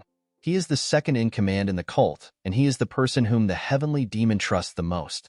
Muguk put his hand together and greeted the advisor. The man told our boy that he is glad to see him. He told him that he actually has a cult-related issue to discuss with him. Our boy was surprised to hear this. He could not believe that the advisor wanted to discuss something relating to the cult. He immediately realized that his father must have asked Myung to discuss the issue with him. Myung revealed to Muguk that they have received an anonymous letter recently. According to the letter, there are corrupt practices taking place in the demonic army. Our boy was surprised to hear this. The demonic army is one of the combat groups of the cult, and the leader of the army is the blood-related sibling of the Blood Heaven Sword Demon. The advisor revealed to our boy that they also received the same letter last year. He told him that they conducted a separate investigation. However, the investigation ended in failure. This is because the special investigation officer that was dispatched was killed. Muguk was surprised to hear this. He asked the man if the person was killed by the demonic army. Myung told him that he is correct. He explained to our boy that the person who killed the officer also committed suicide. Muguk was shocked to hear this. Myung told our boy that he wants him to become the special investigation officer in order to take care of the issue personally. Our boy immediately realized that the situation was dangerous. He knew that anyone who was found to be complicit in corruption would already be executed. Due to this, anyone who dares to engage in corrupt practices will do whatever they can to hide their crimes. Muguk knew that the organization would not go easy on him, even if he is the son of the heavenly demon. Our boy turned to Myung and told him that he could die while investigating. The advisor told our boy that he is correct. He told him that he will have to put his life on the line to carry out the mission. Muguk immediately realized that this was one of his father's tests. The heavenly demon reminded his son that he said that he will control and hold the cult members by their leashes. Our boy explained to his father that he planned to do this when he becomes the heavenly demon. His father asked him if he is too scared to take on the mission. Upon hearing what his father said, Muguk accepted the mission. Although he did not know what his father was planning, Muguk assured himself that he will give him a good performance. Our boy explained to his father that this could be his last moment with him. He asked the heavenly demon to have a drink with him. The moment he said this, the heavenly demon stood up and walked away. The place became awkward for both Muguk and the advisor. Our boy told Myung that although his father acts tough, he actually cares for him and his brother. Myung did not understand what our boy was saying. He told him that his father did not seem like someone who cares. Muguk did not know what to say to the man. He felt embarrassed. In the next scene, we see a man at Muguk's house. The man in a yellow garment told our boy that he is a special investigation officer. He introduced himself as Seo Daryong. He told Muguk that he is from the Nirvana Pavilion. Our boy was surprised to see the man. He did not understand why the man came to see him. He revealed to Daryong that he asked the advisor to send the prettiest woman from the Nirvana Pavilion to him. Daryong told our boy that he must look like the prettiest woman to Myung. Muguk was annoyed to hear this. He picked up his sword and walked past the man. He told Daryong that they need to get to work. Daryong was surprised to hear this. He asked our boy if they are leaving immediately. Muguk told him that they are. While walking, our boy asked the man to tell him the kind of person which the commander of the demonic army is. Daryong revealed to Muguk that the leader of the demonic army is Gu Cheonyang. He told him that Cheonyang is the younger brother of Gu Qianpa, who is also known as the Blood Heaven Sword Demon. Cheonyang has been the commander of the demonic army for 8 years. After taking on several dangerous missions, the demonic army has risen to the level where everyone acknowledges them as an elite group. Muguk realized that the demonic army must be good at their jobs. While walking, our boy suddenly stopped moving. Daryong asked him if something is wrong. Muguk asked the man if he does not intend on investigating the corruption in the demonic army. Daryong told him that he plans to carry out the investigation. Our boy told the man that he feels no form of enthusiasm from him in the way he walks and talks. Daryong explained to Muguk that he behaves like this because nothing will change even after they uncover the corrupt practices of the demonic army. Muguk was surprised to hear this. He wondered if the man was trying to tell him that the cult will not change unless the executives are changed. Our boy turned around and asked the man if he is not scared. Daryong assured our boy that he is not scared at all. Muguk revealed to the man that the last special investigation officer was killed while investigating. Daryong revealed to our boy that the previous special investigation officer was his direct superior. Muguk was shocked to hear this. He quickly turned around. The man told him that the superior was the person who taught him. Our boy was surprised to hear this. He was more surprised to see that the man did not have any form of sadness in his eyes when he spoke to him. In the next scene, we are taken to the demonic dragon court. We see 2 huge men guarding the entrance of the court. The men asked Muguk and Daryong to tell them where they came from. Daryong introduced himself as a special investigator officer from the Nirvana Pavilion. He asked the men to step aside. He told them that he has some business with the commander of the demonic army. Our boy was surprised to see how gutsy Daryong was. One of the men told Daryong that he does not look special even though he is a special investigator. A bald man told Daryong that he cannot go in unless he has permission from a higher-up. Daryong opened his book and brought out a document. He told them that it is an order document. The bald man asked Daryong to wait outside. He told him that he will report the situation to his superior. Daryong told the man that he does not need to waste his time. He explained to him that they came to meet his superior personally. The other man reminded Daryong that he cannot enter the court without permission from a higher-up. Daryong was annoyed to hear this. He asked the man if he is going to stop a special investigator that has an order document. The bald man told the investigator that he is spouting nonsense. He explained to him that he has to follow their rules regardless if he is a special investigator. Daryong was surprised to hear what the man said. The other man told Daryong that the only thing he is going for him is his title as a special investigation officer. He told Daryong that he is powerless without his title. The moment the man said this, Muguk asked the two of them if they know who he is. The men told him that they are aware of his identity.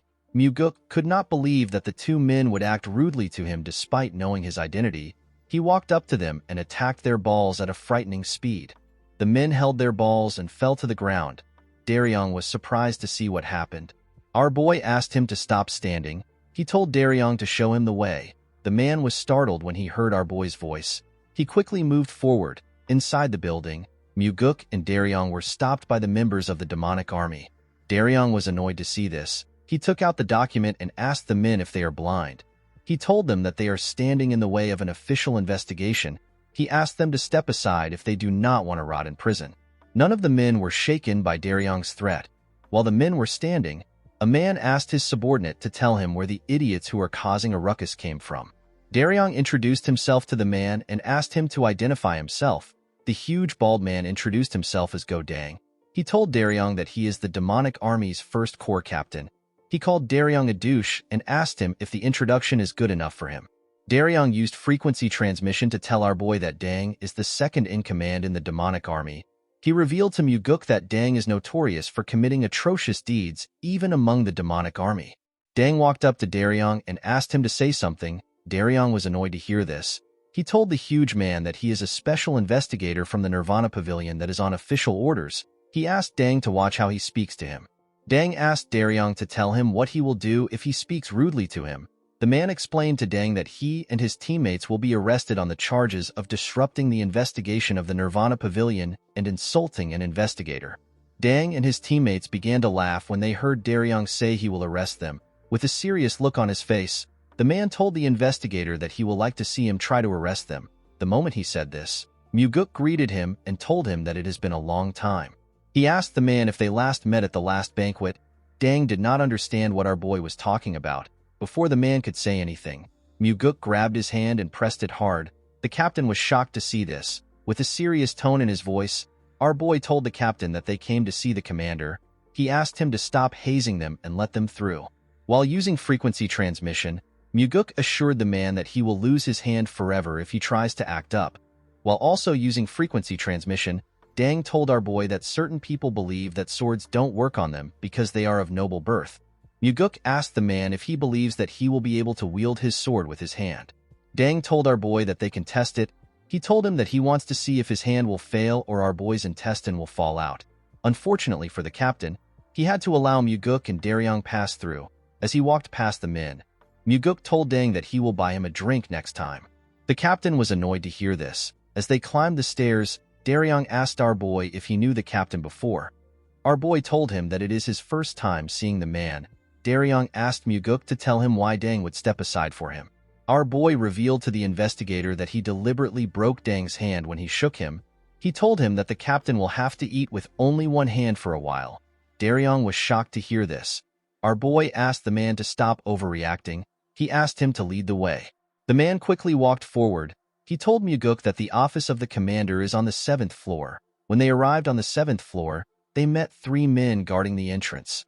A man told them that they cannot enter the office of the commander unless they have an appointment with him.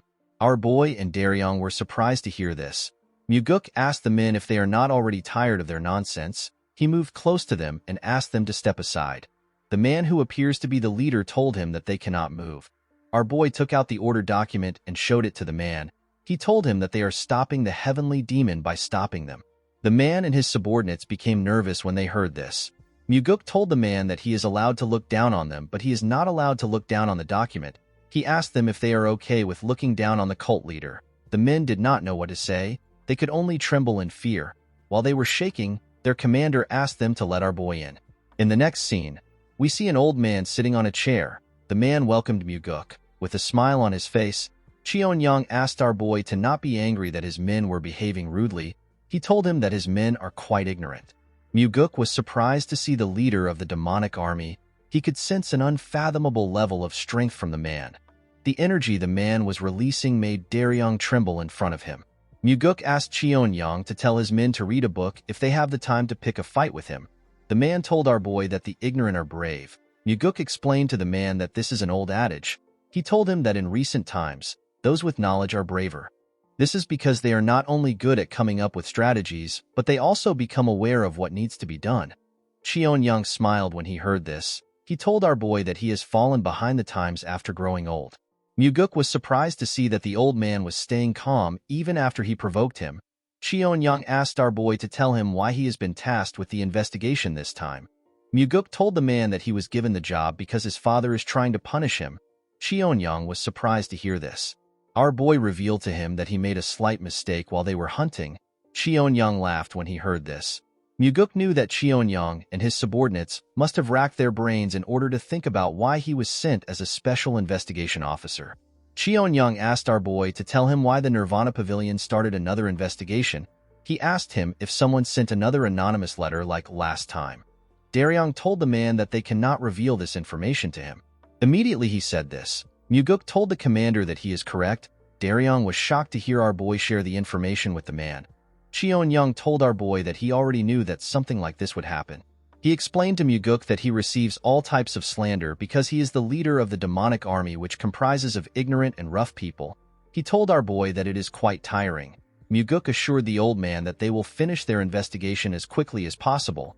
He asked Cheon-young to be understanding if the investigation causes some inconvenience. The old man laughed when he heard this. He told our boy that he does not care since their relationship is quite strong. Muguk told the man that it is a known fact that the Blood Heaven Sword Demon is supporting his brother. With a smile on his face, Cheon-young told our boy that his brother is a different person from him. He assured Muguk that he is supporting him. With a bright smile on his face, our boy thanked the old man. He told him that his words make him feel relieved. Muguk told the man that he will need his cooperation for the next few days. Cheon-young told our boy that he is also counting on him.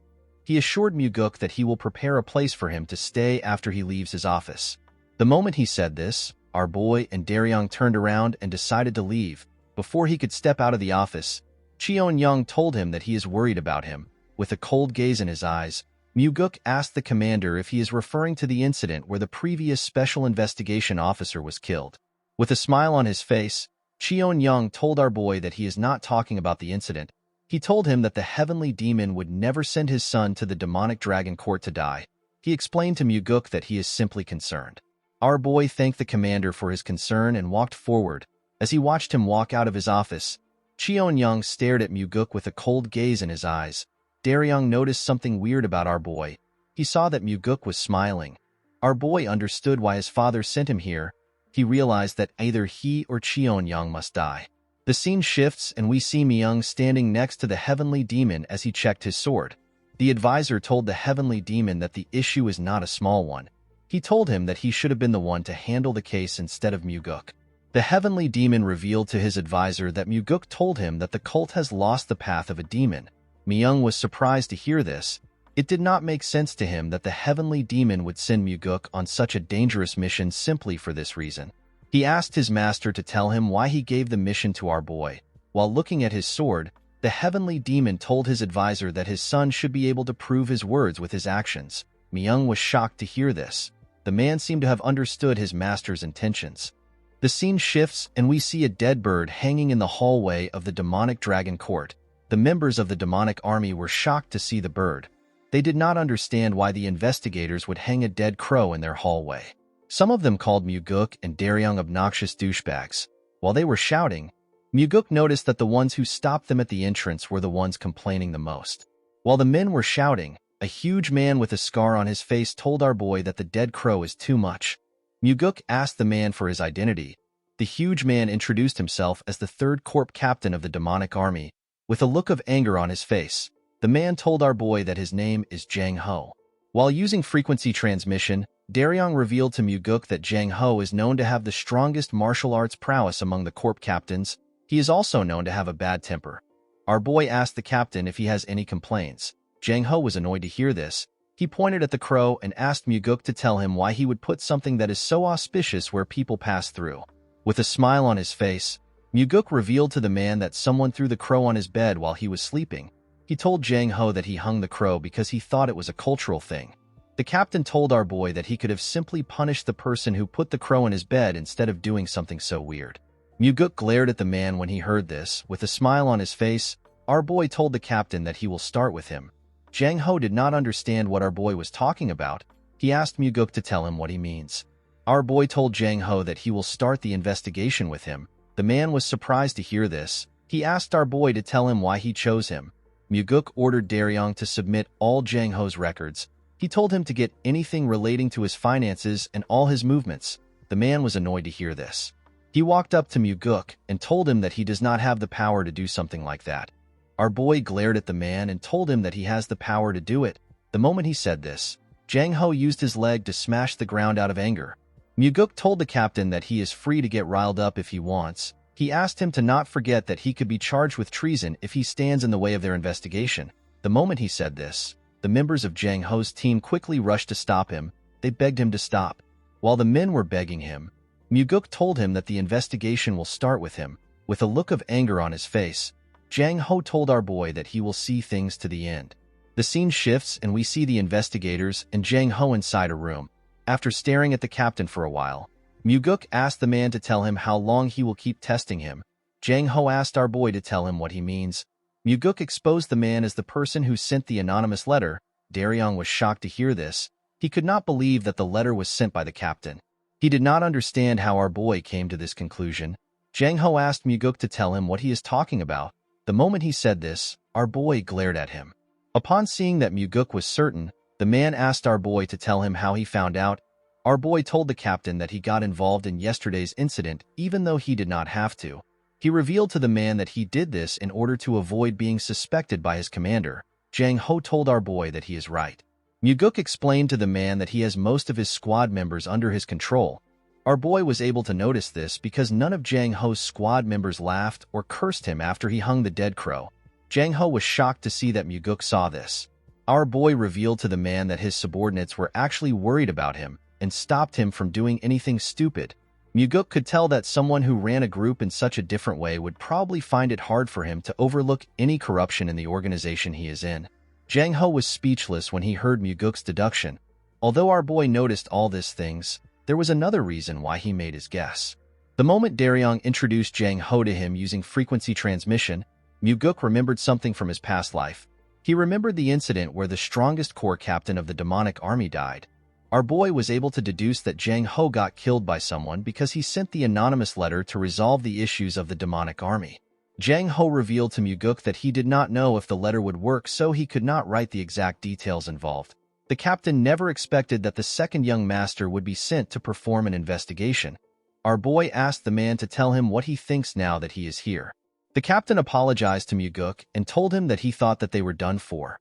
Our boy turned to Daryong and smiled when he heard this. He asked the man if it is popular for young people to be so honest.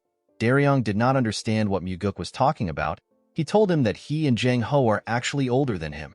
Immediately he said this, our boy remembered that he was now young again. Muguk turned to Jang Ho and asked him to tell him what is happening in the demonic army. The captain revealed to our boy that his commander is using the demonic army for his own personal gains. He told Muguk that Cheonyang has been taking money for assassination requests, and he has been making his subordinate do the jobs. Our boy and Daryong were shocked to hear this. Muguk assumed that Cheonyang was simply receiving bribes from some martial arts groups. He never expected the commander to do something so insane. Our boy knew that it is already a serious crime for Cheonyang to be moving so many martial masters as he pleases. However, It is a whole other thing for the commander to be moving merely for financial gains. Daryong asked Jang Ho to tell him how it is possible for Cheon-young to do such a thing. Our boy told the man that the commander is able to do this by adjusting the number of members in the demonic army. He told Daryong that the First Corps are probably the ones doing it. Jang Ho was shocked to see that Muguk was able to know this. He asked our boy to tell him how he found out. Muguk revealed to the captain that he was able to tell from their reaction. According to our boy, the members of the First Corps were the first to stop them. They were also the ones that cursed them the most after seeing the dead crow. Muguk asked Jang Ho to tell him how he was able to find out that it was the First Corps. The man became sad when he heard this question. He revealed to our boy that the martial artist who committed suicide after killing the previous special investigator was his friend. The martial artist was also the first person to send the anonymous letter. Muguk asked Jang Ho to tell him how close he was with the man. With a shaky tone in his voice, the captain revealed to our boy that he and his friend joined the cult at the same time. He told him that his friend was basically like family to him. Muguk asked the man to tell him the person who he thinks killed his friend. Jang Ho explained to our boy that his commander probably gave the order and Captain Go Dang personally killed his friend by himself. Our boy realized that if Jang Ho's words were true, then he is looking at an immense corruption case that involves the commander of the demonic army and the whole First Corps. Due to the fact that Cheon-young was willing to kill an investigator, our boy wondered if his father and Myung truly did not know anything about the case. Muguk knew that the heavenly demon and the advisor already knew what was happening to a certain extent. Our boy knew that his father sent him here for this reason. Muguk could not believe that his father was trying to see if he could resolve the incident even though he has to go up against the demonic army's commander. Our boy told the captain that he made a good friend. Jang Ho told our boy that he was supposed to do something when his friend died if he was also a good friend. With a sad look in his eyes, Muguk thanked Jang Ho for being courageous. The captain was surprised to hear this. He began to cry. While watching Jang Ho cry, Muguk began to feel some hope for their lost demonic path. While looking at the man, our boy reminded himself that the heavenly demon cult that he wants to create is a place where people like Jang Ho are placed in important positions. Although Jang Ho died in his previous life, Muguk assured himself that he would not let this happen again. This is because the main reason why he regressed is to save people who should not die. In the next scene, we see Muguk and Daryong walking out of the demonic dragon court. The investigator told our boy that he is quite different from the rumors. Muguk was surprised to hear this. He asked Daryong to tell him the kind of rumors he has heard about him. The investigator became nervous when he heard this. He did not know how to tell our boy about the rumors. He revealed to Muguk that the rumors say that he is not suited to become the heavenly demon. The moment he said this, he apologized to our boy. Muguk smiled when he heard this. He told the man that the rumor is actually a compliment. Daryong was shocked to hear this. He asked our boy to tell him what he means. Muguk explained to the investigator that he does not see it as a praise for him to be suited to become the heavenly demon. He told the man that their cult does not need to be ruled by any form of fear or terror. As the gentle breeze blew past him, Muguk told the man that it is about time that their cult changes. Daryong was shocked to hear this. He never expected our boy to say such a thing. As he walked forward, Muguk assured himself that he will change the cult. Our boy knew that he had to change the cult in order to stop the extermination of his family and the cult itself. The next day, we see a chubby man who was wearing the same clothes as Daryong. The man was also an investigator. The investigator rushed to meet Muguk. He told our boy that something bad has happened.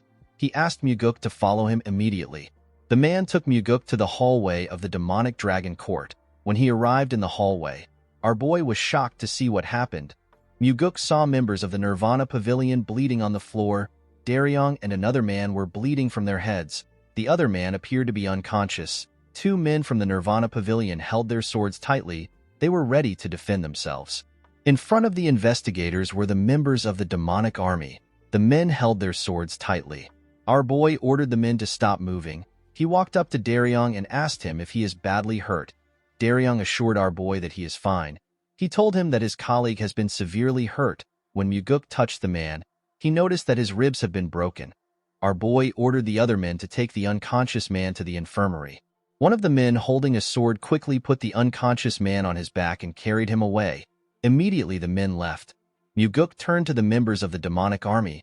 He asked Dang if he was the one who wounded the men. With an arrogant look on his face, the captain told our boy that he is right. Muguk asked the captain to give him his reason for harming an investigator of the Nirvana Pavilion. Dang revealed to our boy that the investigator bumped into his shoulder in the corridor and walked away without apologizing. He told Muguk that he taught the man a lesson for his actions. Muguk could easily see through Dang's words. He told the man that he is certain that he bumped into the investigator on purpose. He told Dang that he would have never let the man go even if he apologized. Instead of denying this allegation, Dang laughed and told our boy that he is correct. The moment he did this, Muguk told him that they are poison. The captain was surprised to hear this. He could not comprehend our boy's words. He asked Muguk to explain what he means. With a deadly look in his eyes, Muguk told Dang that his subordinates are poison to him. The captain was surprised to hear this. He asked our boy to tell him why he is spouting nonsense. With a serious look on his face, Muguk asked the captain if he also killed some members of their cult in this manner last year. Our boy told Dang that he also killed 3 members after getting in a fight with them at a bar 2 years ago. The members that Dang fought were low-ranked martial artists. Before things blew out of proportion, the demonic army covered the situation up for the captain. With a confident smile on his face, Dang told our boy that there are too many idiots in the cult that do not revere the demonic army. With a serious look on his face, Muguk asked Dang if he knows that he possesses the authority to carry out an execution. Dang and the other members were surprised to hear this. They became nervous.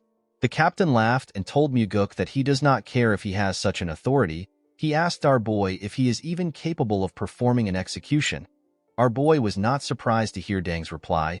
He already expected it because this was the poison he was talking about. Muguk knew that only fools would act this way when they are conscious of how others around them see them. Normally, this ought to be a situation where Dang would be nervous, but instead he is acting tough in front of his subordinates. Muguk realized that the captain's head is too far up his own ass. Dang did not have any idea about the kind of stage he is standing on. When our boy walked forward, Dang's subordinates placed their hands on their swords and took a stance. The men were ready to attack. With a confident smile on his face, Dang told our boy that if he messes with him, then he will be messing with the entire demonic army. He asked Muguk if he has the courage to do this. Our boy decided to taunt the man. He told the captain that he is better than him because he is not hiding behind his subordinates. The captain raised his right hand. He told Muguk that he is injured because of a certain coward. He asked our boy to count himself lucky. Our boy raised his right hand up. He told Dang that he will not use his right hand. He asked the man if he will fight with him now. The captain was surprised to hear this. He told our boy that he will probably tell the heavenly demon what happened after he gets injured. Dang's teammates laughed when they heard this. Muguk swore to the captain that he will not hold him responsible for whatever happens. He assured him that nothing will happen to him even if he dies here. Daryong was surprised to hear this. He did not understand what Muguk was trying to do. Dang smiled when he heard this. He picked up his sword with his left hand and told our boy to start the fight. The moment he said this, Daryong used frequency transmission to reveal to Muguk that the captain is ambidextrous. He told him that Dang can use a sword with his left hand as proficiently as he can with his right hand. Our boy realized that this was the reason why the captain was confident. Muguk placed his sword in his left hand and took a stance. Daryong and the members of the demonic army were surprised to see our boy's smooth stance. The moment he took his stance, Dang swung his sword at him. Our boy managed to easily dodge the attack. The captain's sword hit the floor and destroyed the bricks. Dang quickly turned to his side and tried to stab Muguk, who was close to the wall. Our boy easily dodged the man's attacks and landed on the floor. The moment he landed on the floor, Muguk changed his stance and used his sword to cut off Dang's left hand. The arrogant man screamed out in pain. While he was screaming, Muguk hit his sword hilt on his face. The attack destroyed the man's face. As blood gushed out of his nose, the captain fell to the ground. The members of Dang's group were annoyed to see this. They unsheathed their swords and rushed to protect their captain. Daryong was shocked to see this. He called out to our boy. Muguk turned around and simply swung his sword once. His attack killed the 3 men in front of him. He stabbed them in different parts. The men could not even react. They all fell to the ground. Daryong and the other members of the demonic army were shocked to see this. Muguk told the rest of the members that the crime of the men who just died was treason. The other men became nervous when they heard this. While our boy was staring at the men, he hears someone begging him to spare him. When our boy turned around, he saw Dang trembling on the ground. Muguk asked the idiot if he knows what happened to the families of the people he killed in the fight at the bar. The captain did not know what to say. Our boy was not surprised to see this. He knew that the man did not care. Muguk told the idiot that the families lost their father, son, and husband. He asked Deng if this families will be able to continue to live a normal life. Deng began to tremble when he heard this. He told our boy that he was wrong. Muguk asked him to shut up. He raised his leg up and used it to crush Deng's head. The members of the demonic army and Daryong were shocked to see this. They never expected our boy to kill the captain. With a horrifying look on his face, Muguk asked Deng's dead body to tell him who gave him the right to kill the members of the cult. In the next scene, we see a beautiful woman playing a musical instrument. Some women were dancing to the music which the instrumentalist was playing. The women were in the same room as Muguk and the demonic commander. Cheon-young poured our boy a drink. He asked Muguk about the trouble he got into while he was downstairs. Our boy explained to the man that he got into a conflict which was not intentional. The demonic commander said that it is a bit sad that his first corps captain was killed. He told our boy that he has no choice but to let Deng go since there were so many questionable things about him. Muguk was surprised to hear this. He realized that Cheon-young is a complete trash. He could not believe that the commander would badmouth someone who served him. Instead of trying to avenge the captain, Cheon-young was trying to make him out as a criminal. After taking a sip of his drink, the commander explained to Muguk that although Deng was killed in an investigation, he is still a captain of the demonic army. The commander told our boy that he will be in a tough spot if his group decides to make an issue out of it. Cheon-young put his cup down and told Muguk that it will be better to bring the whole case to a close. The commander assured our boy that the death of a captain and 3 of his subordinates should be enough to close the case. Our boy thanked the man for his consideration. With a worried look on his face, Muguk told the man that he will also like to close the case on a good note. He revealed to Cheon-young that he has only one problem. The man glared at Muguk when he heard this. He asked our boy to share the problem with him. Muguk revealed to the man that he has no evidence. He explained to the commander that he came for an official investigation, but he has nothing to give to his superior. Cheon-young poured more liquor into his cup and asked Muguk if he cannot just create some evidence. Our boy explained to the man that this will not be possible. He told Cheon-young that in the letters they receive, they were told that external requests were carried out for money. Muguk told the man that they cannot easily cover the issue. With a serious look on his face, our boy told the man that evidence is required to close the whole investigation. Of course, what Muguk really wanted was for the commander to give him enough evidence to close the case. In the next scene, we see Daryong surprised to see our boy. The man asked Muguk to tell him why he came to such a place. Our boy did not know why Daryong was surprised. He told him that he came to see an injured man. Daryong explained to Muguk that the demonic physician is currently treating his colleague. He thanked our boy for asking the demonic physician to come for his colleague. Muguk reminded the man that they are colleagues even if he is just a temporary investigator. Daryong was surprised to hear this. While they were talking, someone asked if our boy had arrived. An old man stepped out of the patient's room. This man is the demonic physician. He is the most skilled physician in the cult. He does not treat everyone in the cult. He only takes care of a few important people within the cult. Muguk asked the old man about how the investigator is doing. The physician revealed to our boy that the man's life is not in danger. He told Muguk that the investigator will have to recuperate for a while before he can return to work. Our boy explained to the physician that the man was hurt while he was faithfully carrying out his duties for the cult. Muguk asked the old man to use the best medicine for the investigators. The demonic physician assured our boy that he will do his best. While he was talking to the old man, Muguk noticed something weird. Our boy did not understand why the investigators were smiling brightly at him. He wondered if something is wrong. While smiling warmly, the chubby investigator thanked our boy for his help. After hearing the men's thanks, Muguk stepped out of the room. The scene shifts and we see our boy and Daryong walking in a hallway. The investigator asked our boy to tell him what the demonic commander said. Muguk revealed to the man that Cheon-young wants them to end their investigations and return to their separate places. He told Daryong that Cheon-young wants them to blame Deng as the main perpetrator. The investigator was shocked to hear this. He could not believe that the commander would behave in such a way when his most important subordinate was just killed. Muguk corrected the man by telling him that Deng is not the most important subordinate. Instead, he was simply the subordinate that was made use of the most. Our boy assured Daryong that someone will soon take Deng's place. Daryong asked Muguk if he has a plan. Our boy revealed to the investigator that he has thrown out a bait for Cheon-young. Muguk told Daryong that he wants to see what Cheon-young will do. The investigator was surprised to hear about a bait. With a confident smile on his face, our boy told the investigator that he will let him know once the commander bites his bait. Daryong asked Muguk to tell him what he wants him to do. With a smile on his face, Muguk asked the investigator to drink with him. The man was surprised to hear this. With a bright smile on his face, Daryong told our boy that drinks are on him. Our boy was happy to see that the man accepted his offer. The next day, we see a large amount of books on Muguk's table. Daryong explained to our boy that the demonic army gave them the books. He revealed to Muguk that the assassination request logs and banknote papers that are worth thousands of niangs were found in Dang's house. Muguk smiled when he heard this. He was happy to see that the commander bit his bait. Our boy asked Daryong to find the smartest person in the first corps. He told him to search for the person that is strangely smart and knowledgeable.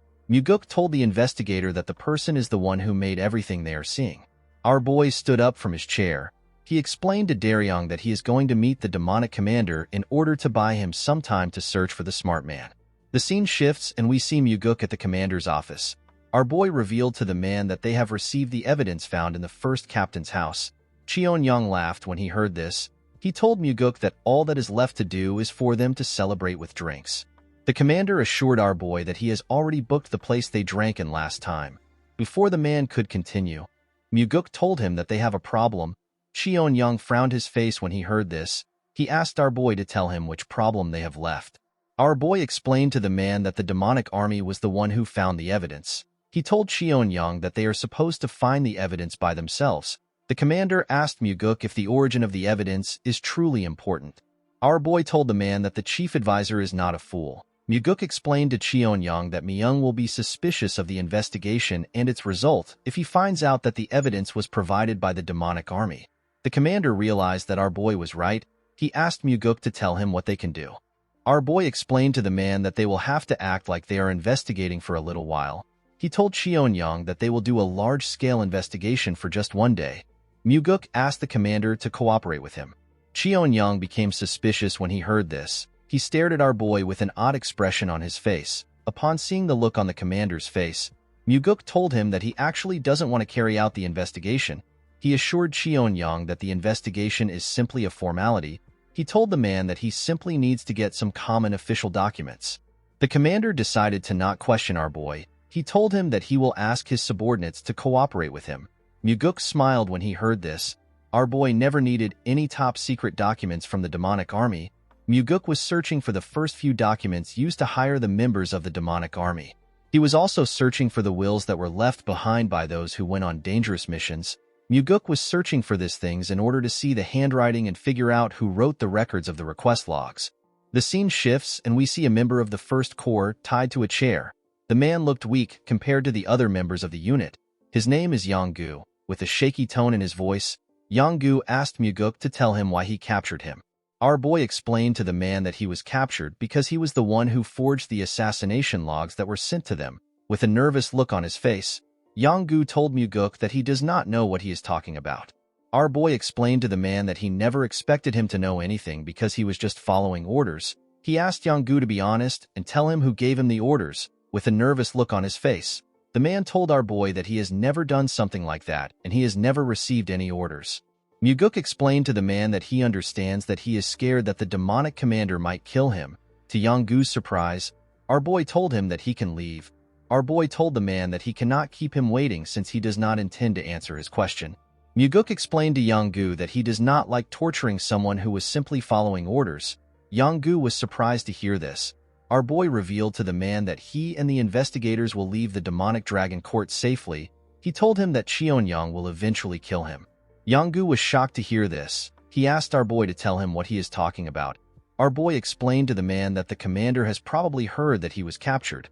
He asked Yong-gu to tell him what would happen if he leaves the building without any injuries.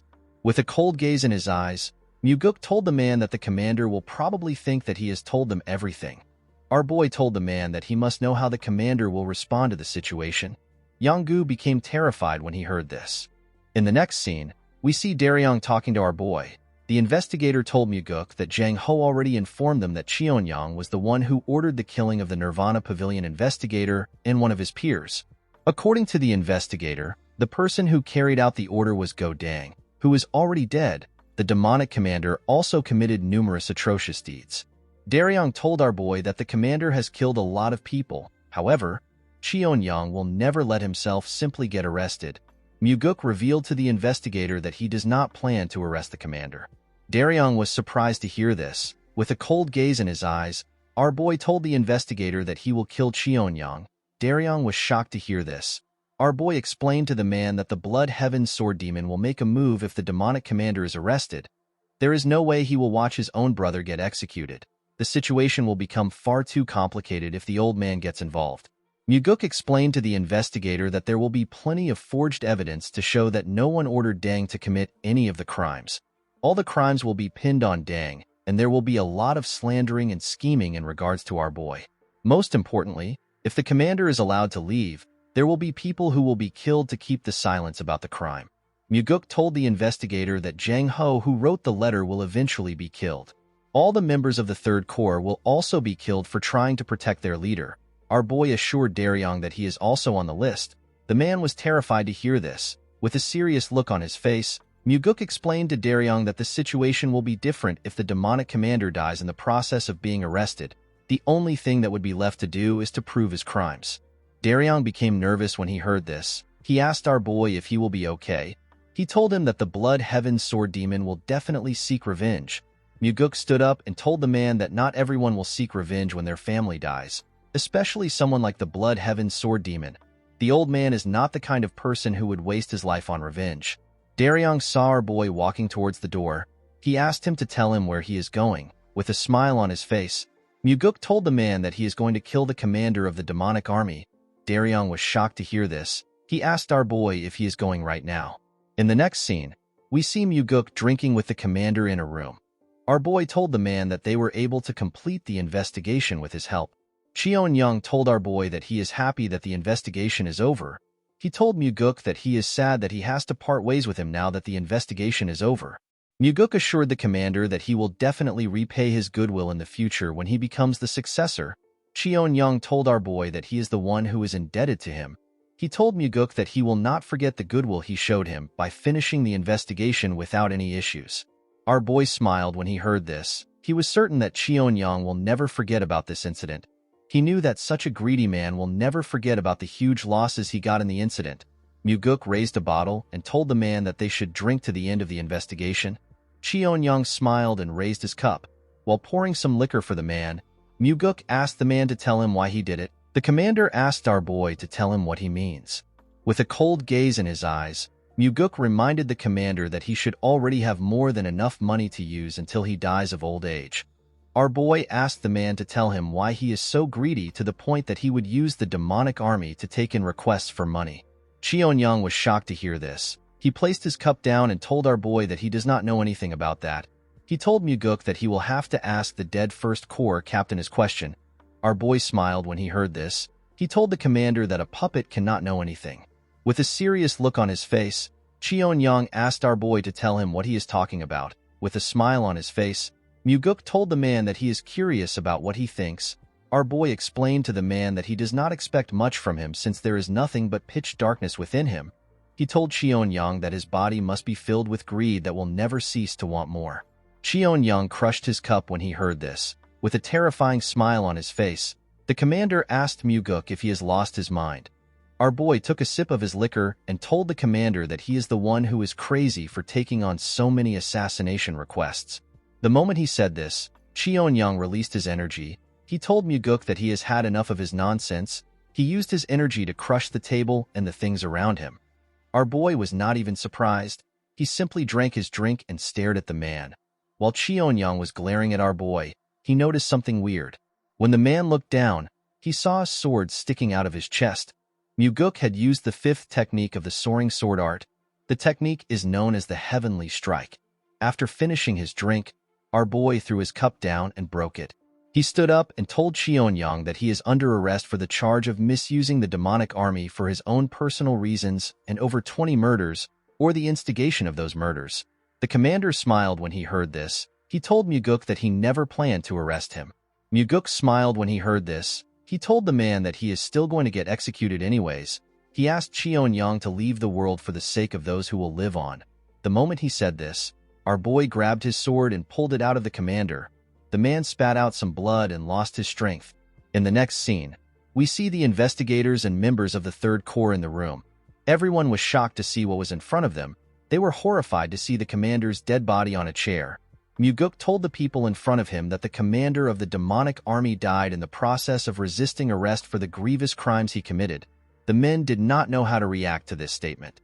Our boy asked Daryong to arrest all the members of the First Corps and imprison them. He told the man that the case will be investigated officially. The investigator accepted Muguk's order. Our boy called out to Jang Ho. He told him that all those under him, excluding any First Corps members, are to help the Nirvana Pavilion investigators to arrest the First Corps. Muguk explained to the men that he has received the authority to take full charge of the matter. He told them that his orders are equal to the heavenly demon's orders. Muguk told the men that they are to execute his orders immediately. Jang Ho put his hand together and accepted our boy's orders. Daryong and Jang Ho were both nervous after they received our boy's orders. Muguk smiled when he saw the look on the men's faces. The scene shifts and we see Muguk walking into the Heavenly Demon Pavilion. Inside the pavilion, we see the Heavenly Demon, the Chief Advisor, and the Blood Heaven Sword Demon. As Muguk walked towards the men, he noticed that the Blood Heaven Sword Demon was staring at him. Our boy also glared at the man. Muguk greeted his father and Myung. He also greeted the Blood Heaven Sword Demon. The old man asked our boy if he has been well. He told Muguk that he wants to know about what happened. Our boy informed the old man that everything is written in his reports. He told him that he can simply read it himself. The old man told Muguk that he wants to hear it directly from him. Our boy was surprised to hear this. He turned to his father and the advisor. Due to the fact that they were simply observing, Muguk realized that they wanted to hear his reply. Our boy explained to the Blood Heaven Sword Demon that they found out that his brother had committed grievous crimes. He told the man that the commander tried to kill him in the process of arrest. He apologized to the Blood Heaven Sword Demon for his brother's death. The old man assured our boy that it is fine. He told him that his brother deserves to be punished if he committed a crime. The man told Muguk that he doesn't understand something. With a serious look on his face, the Blood Heaven Sword Demon explained to our boy that although his brother is pathetic, he is not so foolish enough to attack him when his crimes have been exposed. Upon hearing this, Muguk realized that the commander must have asked his elder brother for help after he was caught. Our boy could tell that the Blood Heaven Sword Demon probably knows that he killed his brother and was trying to nip the problem in the bud. Our boy told the old man that he also did not understand what happened. He explained to him that his brother probably couldn't accept the fact that he was caught by someone younger than him. The Blood Heaven Sword Demon revealed to Muguk that he saw his brother's body before he came there. He told our boy that his brother was stabbed in the chest with a single strike. He commended Muguk for having an exceptional martial prowess. He could not believe that our boy was able to kill his brother in just one strike. Our boy told the man that this is thanks to his father. He explained to the Blood Heaven Sword Demon that Cheonyang was not able to use his full strength because he was agitated. With a smile on his face, the old man thanked Muguk for telling him the truth. He told him that he feels quite relieved. Our boy told the man that he actually feels sorry. While talking, Muguk noticed that Kyampa was not even showing any signs of anger. Our boy believed that the old man's anger should have reached the limit since he killed his disciple and even his brother. The old man turned to the Heavenly Demon. The two men stared at each other. The Heavenly Demon told the Blood Heaven Sword Demon that he will need to rest in order to prepare for the funeral. He asked the old man to go. Kyampa bowed his head and thanked his master for his consideration. The old man came down the stairs and walked past our boy. Muguk wondered if Kyampa wanted to tell his father that he has gone too far.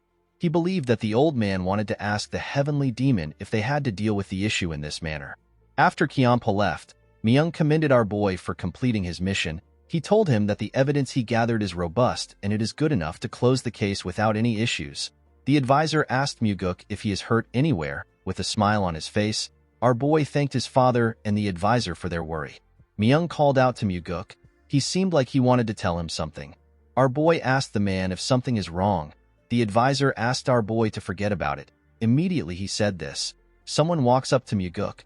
The person was holding a box. Myung told Muguk that his father wanted to give him a reward for his hard work. When the man opened the box, we see a long sword in a black sheath. Muguk was shocked to see the sword. The advisor revealed to our boy that the Heavenly Demon has bestowed the black demonic sword onto him. The black demonic sword is one of the treasured swords in the cult. It is like the white demonic sword. Our boy smiled when he picked up the sword. He turned to his father and told him that it would have been better for him to give him the white demonic sword because it matches his aloof personality. With a serious look on his face, the heavenly demon informed his son that the black demonic sword suits him. Muguk grabbed the sword and took it out of its sheath. The sword released its energy the moment our boy took it out. Muguk never expected the sword to be able to release such a cold energy, even though he had not infused any energy into it. The cult leader stared at his son when he saw him take out his sword. Myung was surprised to see this. He realized that his master was feeling proud when he saw his son acting happy. Our boy returned the sword into the sheath. He told his father that the reward feels too great. The advisor assured Muguk that he deserves the sword. He revealed to him that the issue with the demonic commander was their most dire problem within the cult. He told our boy that he never expected him to end the case in such a clean manner. He turned to the heavenly demon and asked him if he expected Muguk to solve the case this way. The heavenly demon told the man that he believed that his son would be lucky to survive. He told him that he did not know that our boy could solve the case. Of course, Muguk could easily see through his father. He knew that the heavenly demon sent him there because he actually believed in him. The heavenly demon knew that our boy had mastered the soaring sword arts. He also knew that Muguk had consumed the demonic essence pill. He was certain that his son would not die easily. Our boy could tell that his father never expected the commander to die. While thinking, Muguk understood why his father gave him the sword. The heavenly demon was making a statement to the blood heaven sword demon. He was telling the old man that he acknowledges everything he has done for the cult, but it would be best for him to not besmirch his son over the incident. Upon understanding his father's intentions, Muguk put his hands together and thanked him for giving him the weapon. With a smile on his face, our boy thanked the heavenly demon for the meaning of the sword. The cult leader was surprised to see that his son understood the meaning of the weapon. He asked him to leave. Immediately our boy stepped out of the building. He hears someone say that the son feels good. The person asked him to take a short break with him before leaving. When Muguk turned to the side, he saw the blood heaven sword demon sitting on the floor next to a small garden.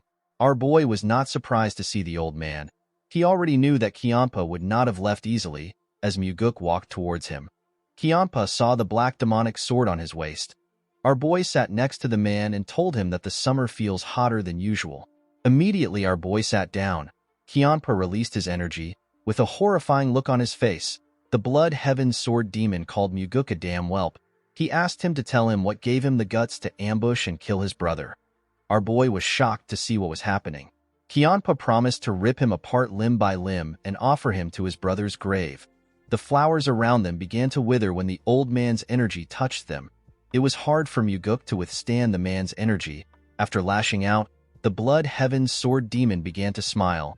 He asked Muguk if he should have said this to him earlier. The moment he said this, the old man tried to move his sword hilt close to our boy's body. Muguk immediately stopped the man with his hand.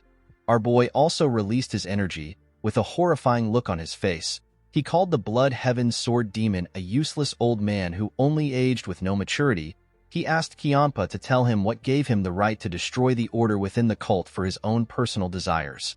Muguk told the old man that he will chop up his body and pound it into dust if he does anything for his corrupted brother.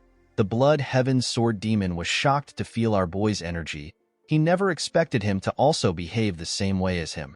Immediately our boy said this. He took away his energy. With a smile on his face, Muguk informed the old man that he would have responded in this manner if he had spoken like that. The blood heaven sword demon was quite shocked to see this. He began to laugh like a crazy person. The energy of his laughter was quite strong. Muguk had to cover his ears. Other people in the cult could also feel the energy. He turned to our boy when he stopped laughing. He told him that he should have gone easy on his brother for his sake. Muguk revealed to the man that he did his best to finish things nicely. He explained to him that he wanted to end things by letting Cheon-young step down from his position. Our boy told the old man that his brother crossed the line far too much. It was as if the line never existed for him. Kiampa accepted Muguk's explanation. Muguk could tell that the blood heaven sword demon knew about his brother's corruption within the demonic army.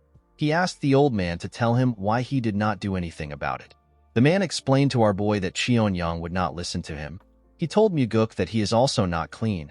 With a sad look in his eyes, Kiampa revealed to our boy that he was actually relieved when he heard that his brother was dead. He was happy that Cheon-young would no longer get in his way. Muguk was shocked to hear this. He never expected the Blood Heaven Sword Demon to be honest about his relationship with his brother. Our boy told the old man that he understands how he feels. Kiampa was shocked to hear this. Our boy explained to him that he will probably feel the same way if he heard that his older brother died. He said that he would be relieved that he does not have to kill his brother himself. Kiampa could not believe what he was hearing. He could tell that Muguk was being serious due to the cold look on his face. Our boy wondered what the Blood Heaven Sword Demon saw when he looked at him. The old man seemed to have noticed something about Muguk. He stood up and said that they will have a hot year. As he walked away, Kiampa told our boy that he is lucky that he is not weak to heat. Muguk glared at the old man as he watched him walk away. He could not figure out what the Blood Heaven Sword Demon was thinking. Even though he said that he was relieved about his brother's death, it did not change the fact that our boy was still his brother's killer. Muguk believed that the man might still be scheming to kill him. Our boy looked up and wondered if the old man might let things float away like the clouds. Regardless of what happened, Muguk did not regret his decision. The scene shifts and we see our boy in his training room. Muguk unsheathed his sword. The initial moments after receiving a new sword are important. A sword communes with its warrior. A supreme sword like the black demonic sword communes on a level that is far deeper than other swords. Although a sword won't reject its warrior, if the communion doesn't go well, the full martial prowess of the sword cannot be unleashed. Muguk smiled when he moved the sword close to himself. He greeted the sword and told it that he is now its master. The moment our boy said this, he took a stance. Muguk took a deep breath and decided to infuse his energy into the sword. Immediately he did this, the sword began to release his energy. Muguk was shocked to see this. He could tell that this was different from usual. Our boy liked the new feeling. He decided to train with the weapon. He showed his new weapon his sword technique. While carefully moving his sword, Muguk told the black demonic sword that they will be surviving with this technique for a while. He promised to show his sword in incredible martial arts later on. Our boy continued training till night. When his bodyguard brought him some food, she saw that her master was focused. She decided to not disturb him. Muguk continued to test the sword without resting. The next day, we see our boy step out of his house. When Muguk raised his head up, he saw something shocking. Our boy saw a large amount of martial artists gathered at his doorstep. This martial artists were the sword demons.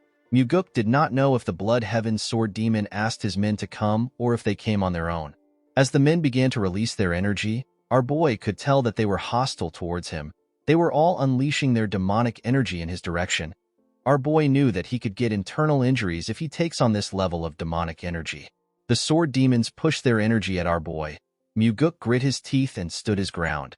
He realized that the sword demons were trying to intimidate him and make him into a coward that cannot leave his house. While struggling, our boy remembered something. He quickly activated a technique known as Meridian Strengthening Technique. Immediately he did this, his body began to glow. This technique is a secret technique used to strengthen the meridian by having multiple martial artists discharge their energy and strike every part of the target's body. The more martial artists there are, the more efficient the technique will be. Muguk believed that this is the best opportunity for him to use the technique to become stronger. Our boy grit his teeth as the sword demons pushed their energy into him. He wanted the men to give him more energy. As they pushed their energy into him, Muguk slowly walked down the stairs as he absorbed the energy. The sword demons were shocked to see this. They could not believe that our boy could actually walk in this situation. The energy passed through Muguk's veins. While he was walking, the Meridian Strengthening Technique passed through the second stage and was advancing to the third stage. Our boy did not falter. He closed his eyes and continued to absorb the energy of the sword demons. He craved for more energy. The sword demons became nervous when they saw Muguk moving. They could not comprehend what was happening. The men had already slowly began to lose their strengths. Muguk continued to take in their energy. His Meridian Strengthening Technique passed through the fourth stage and was now heading for the fifth stage, which is the last stage. While he was waiting for the technique to reach the final stage, our boy noticed that he could no longer sense any energy. When he opened his eyes, he saw that the sword demons were no longer releasing their energy. The men all seemed to be scared of our boy. The man that stood in front of Muguk was quite nervous. With a cold gaze in his eyes, our boy glared at the man. The poor guy became more nervous when he saw the look on his face. He and the other sword demons cleared a path for Muguk. Our boy walked past the martial artists. While walking forward, Muguk smiled. He was happy to see that the sword demons had acknowledged his strength. The scene shifts and we see our boy at the Heavenly Demon Pavilion. He was staring at his father's chair. While he was looking at the chair, someone asked him if he wants to sit down. Muguk was surprised to hear the person's voice. He was shocked to see that it was the Heavenly Demon. Muguk did not know when the man arrived into the pavilion. He told his father that he does not want to be trapped by the chair. The Heavenly Demon asked his son to stop trying to sound sophisticated again. He climbed the stairs and asked his son to come up. When Muguk climbed the stairs, his father asked him to sit down. The moment our boy sat down, the Heavenly Demon asked him to tell him how it feels. Muguk looked around the building from the top. He turned to the side and looked at a statue of a demon which was next to him. Our boy told his father that he thought he would feel excited. Instead, he actually doesn't feel anything. The Heavenly Demon revealed to his son that he also felt the same way. Muguk remembered that his father had to kill numerous people and even his own brother to climb up to the seat. He wondered about what his father felt if it was not excitement. While our boy was thinking, his father revealed to him that the sword demons went to look for him on their own. He told him that Kyampa never asked them to do anything. Muguk was surprised to hear this. He did not expect his father to know about what happened. Our boy explained to the Heavenly Demon that he acted like he was strong when he was enduring the energy they threw at him. He refused to be suppressed by them. However, after Muguk left that place, he began to tremble. The Heavenly Demon asked his son if the sword demons were really that scary. Our boy clenched his fist and told his father that he was scared that his judgment was wrong. According to Muguk, if any one of the sword demons got agitated and tried to fight him, he might have died there. Even if he survives, he wouldn't have been able to become the successor after he killed the sword demons. Our boy revealed to his father that he is scared of the fact that there could be another moment when he is to make a decision where everything is on the line. Muguk told his father that he actually missed him when he had these thoughts. Our boy did not understand why he would miss his father. It did not make sense to him. The Heavenly Demon informed his son that demonic humans do not look back. Instead, they look forward and advance. Our boy was surprised to hear this. He could not believe that his father was trying to comfort him with words. Muguk smiled when he thought of this. Our boy turned to the statue and told his father that he has been thinking about something else. He advised his father to change the demon statue into a statue of a beautiful woman. He told him that they can create a statue of the famous Central Plain Four Flowers. With a smile on his face, Muguk wanted to give his father more suggestions. He quickly closed his mouth when he saw the look on his father's face. The Heavenly Demon looked at his son as if he was spouting nonsense. Muguk immediately stood up. He told his father that it is better for him to leave before he continues to spout nonsense. Our boy walked down the stairs. Before he left the pavilion, Muguk turned around. With a cold gaze in his eyes, our boy asked his father if he can kill the Blood Heaven Sword Demon. The Heavenly Demon's expression changed when he heard this. The Heavenly Demon laughed when he heard what his son said. With a smile on his face, he revealed to his son that he stands no chance against the Blood Heaven Sword Demon. Muguk smiled when he heard this. He asked his father to tell him the reason why he created conflict between him and the old man if he did not want them to fight. Our boy told his father that he needs to take responsibility for his actions. The Heavenly Demon revealed to Muguk that he will appoint him as the Nirvana Pavilion leader. Our boy was shocked to hear this. He could not believe that his father wanted him to become the leader of the Inspection Bureau. With a smile on his face, the Heavenly Demon asked Muguk if something is wrong. He reminded him that he was the one who said that he wants discipline and order in the cult. Our boy did not understand what was happening. He wondered if his father wanted to use him to resolve the matters that he had postponed. He could not believe that his father was sending him to a place where he could die. Muguk took a careful look at his father's face. He decided to stop thinking about his father's intentions. He realized that it is better for him to make a decision based on what he hears and sees. The Heavenly Demon is someone who will leave information on the wall for his children, but he could also make use of his children for something dangerous if they are able to handle it. Muguk clenched his fist and told his father that he wants him to go out and kill a cow. He told him that he needs to go out with a sword. The Heavenly Demon asked our boy if there is something he wants. Muguk asked his father to allow him enter the Heavenly Demon's archives. The Heavenly Demon was shocked to hear this. The Heavenly Demon Archives is a place where all sorts of rare Murim secret manuals are kept. Aside from the Heavenly Demon, only a small number of people can go inside. The Heavenly Demon explained to his son that he will not be able to learn any supreme martial arts just by going into the archives. He told him that the manuals there are too much for him. Our boy knew that his father was correct. Even if Muguk gets lucky and finds one of the top martial arts manual, it will be on a similar level as the soaring sword arts that he already knows. With a confident look on his face, Muguk told his father that he wants to test his own luck. The heavenly demon could not understand his son's request. He told Muguk that he cannot see through his impure intentions. Our boy smiled when he heard this. The heavenly demon granted Muguk the right to enter the heavenly demon archive for 7 days. Our boy bowed his head and thanked his father. The scene shifts and we are taken to the heavenly demon archives. We see Muguk looking through the shelves. In his past life, our boy went back to the cult to get the secret demonic soul. People in the cult already believed that our boy died. It had been decades since he left. His face was disfigured so no one recognized him.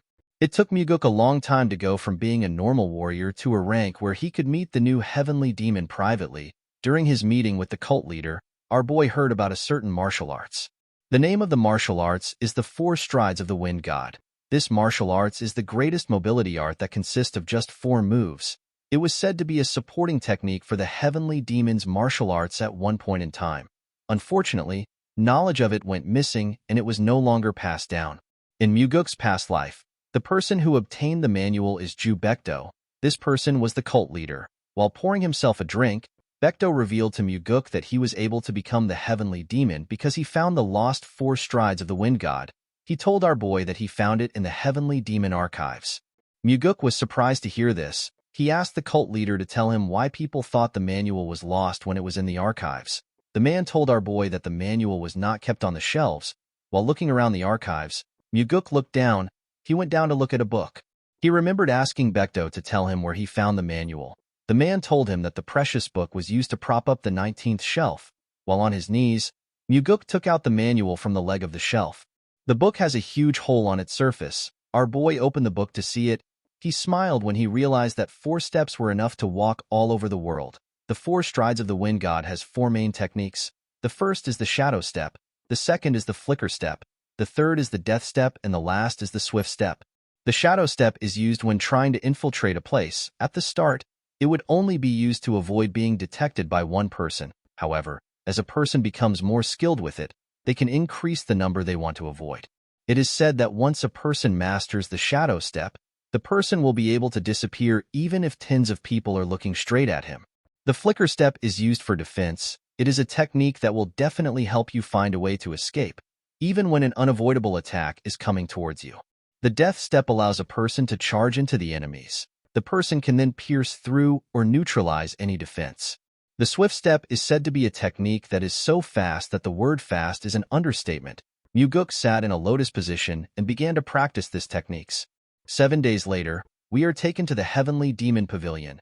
Muguk bowed his head and told his father that he has returned. The heavenly demon asked his son to tell him what he learned in the heavenly demon archives. With a smile on his face, our boy revealed to his father that he learned a mobility art. The heavenly demon asked his son to tell him which mobility art he learned. Our boy told his father that he learnt the 4 strides of the wind god. The heavenly demon was shocked to hear this. He asked his son to not play with him. He asked him if he learned the shadow step, which is said to be lost. Muguk explained to his father that he does not have the guts to lie to him over something like this. The heavenly demon asked our boy to show him what he learned. Muguk asked his father to tell him what he will give him if he shows him his technique. The heavenly demon told his son that he will spare his life. Our boy smiled when he heard this. He closed his eyes and released some of his energy. The moment he opened his eyes, he activated the shadow step technique and disappeared in front of his father. The heavenly demon was shocked to see this. He quickly got up from his throne. He could not believe that he was seeing different afterimages of his son in his pavilion. The heavenly demon asked Muguk to tell him where he learned the 4 strides of the wind god. Our boy told his father that he learned it in the heavenly demon archives. The moment he said this, his father appeared in front of him. With a scary look on his face, the heavenly demon asked Muguk to not lie to him. With a cold gaze in his eyes, the heavenly demon told his son that the 4 strides of the wind god did not exist within the heavenly demon archives. Muguk assured his father that he learned it there. The heavenly demon smiled when he heard this. He could not believe that his son wanted to continue lying. Our boy asked his father if he is certain that the book was not there just because he read a large amount of manuals in the archives. Muguk explained to him that the manual could have been in another shelf which does not belong to the mobility arts section. The heavenly demon became more suspicious of his son. He asked Muguk if he knew that the 4 strides of the wind god was in the archives. Our boy explained to his father that he was trying to learn another martial arts when he coincidentally found the manual. The heavenly demon did not seem to completely believe his son. However, he could not easily read our boy's face. He asked Muguk to tell him where the book was. Our boy revealed to his father that the book was used to support the bottom of a shelf. He told him that he found the book when he tried to make the shelf straight. Upon hearing this, the heavenly demon asked his son if the important part of the manual has been removed. Muguk was surprised to hear this. He asked his father to tell him how he knew. The heavenly demon turned around and revealed to his son that he would have done this if he was the one. Before walking back to his chair, the heavenly demon asked his son to tell him the steps. Our boy smiled when he heard this. He already knew that this would happen. Muguk's goal is not to defeat his father and become the heavenly demon. Instead, it was to kill Wamugi and to save everyone in the heavenly demon pavilion.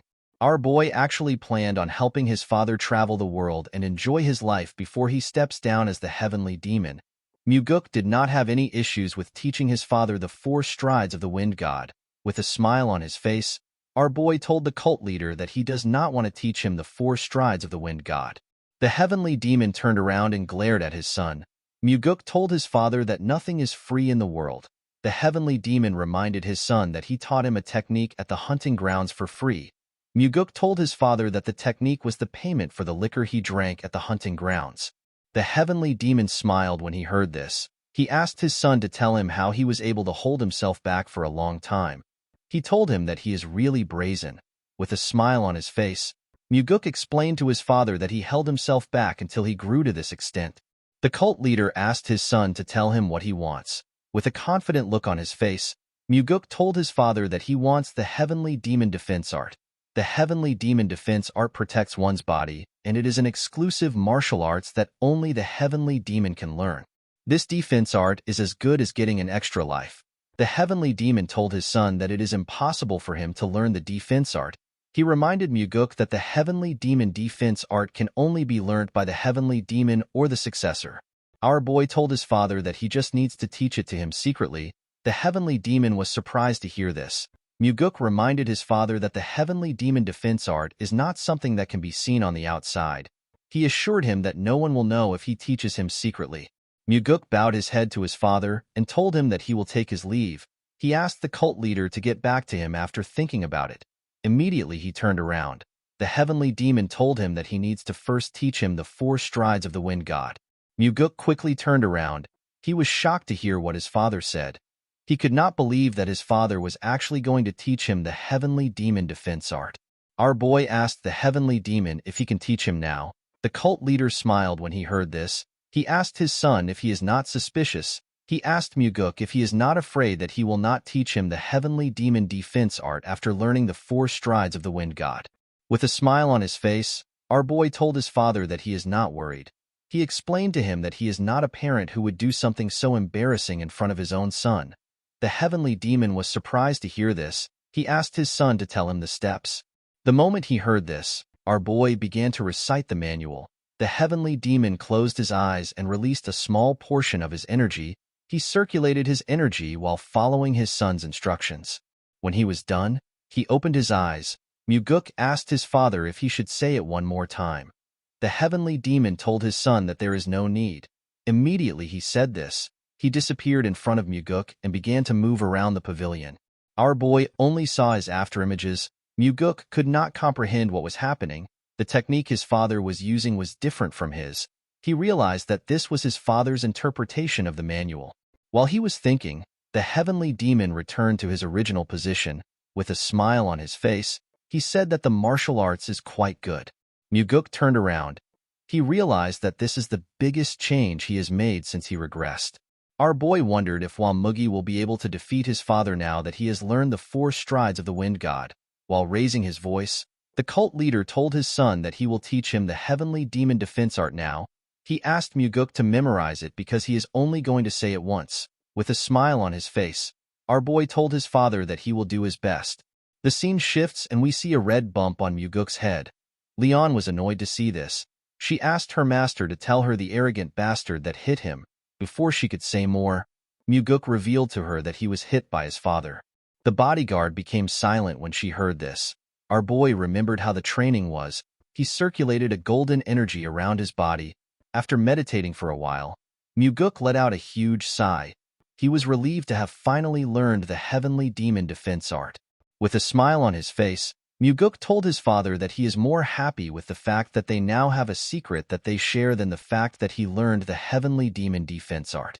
The moment he heard this, the heavenly demon turned around and used his fingers to flick his son's head. He asked Muguk to not get cheeky with him. The scene shifts and we are taken back to the present. Our boy asked Leon to tell him why she is not on her way to the pavilion. The bodyguard told her master that she is there to protect him and not to attack.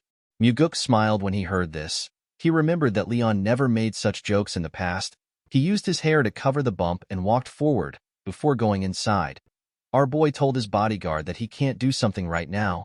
The girl did not understand what her master was talking about. Muguk turned around and assured Leon that he will definitely find a way to fix the side effects of her body petrification technique for her. Our boy asked her to wait a little longer for him. Leon was shocked to hear this. Muguk explained to Leon that he told the heavenly demon that their cult needs to change into a place where people no longer have to damage their bodies to protect others. Our boy did not want the cult to become a place where people like Leon do what they don't want to do. Muguk smiled at his bodyguard when he said this. Leon could not believe what she was hearing. Muguk moved close to her and ordered her to listen carefully. The girl bowed her head when she heard this. Our boy fired her as his guard warrior. Leon was shocked to hear this. She asked her master if he is serious. She could not believe that he was actually firing her. Muguk revealed to her that she has been chosen to become the captain of the Phantom Shadow Corps. The girl was surprised to hear this. She told her master that there is no group in the cult that has this name.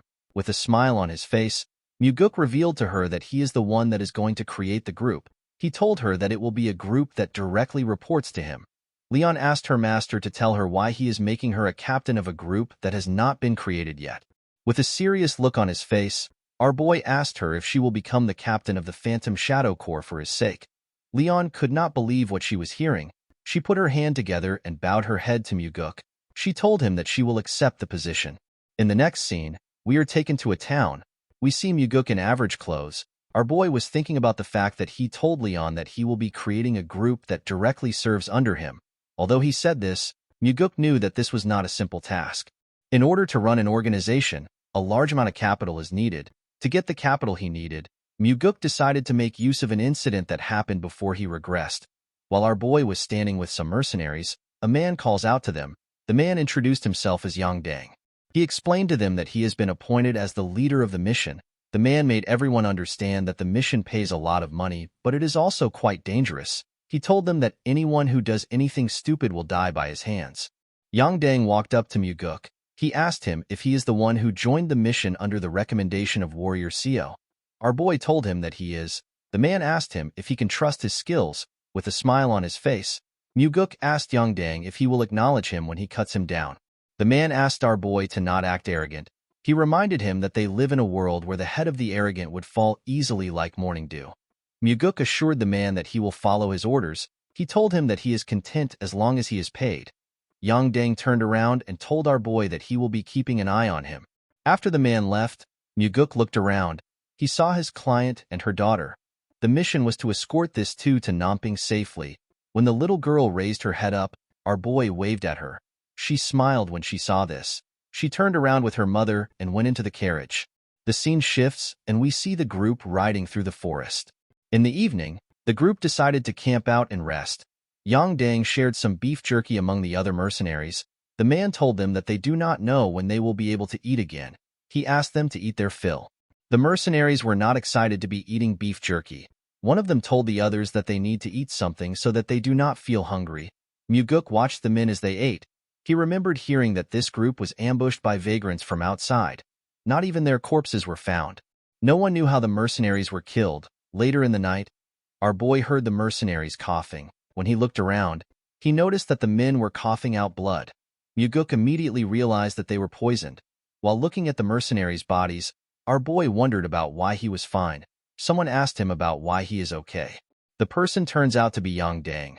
Muguk realized that the man put poison into the food he gave out. Our boy told the man that he did not eat the food he gave out. Yang Dang drew out his sword and took a stance. He told our boy that it would have been better if he had died from the poison.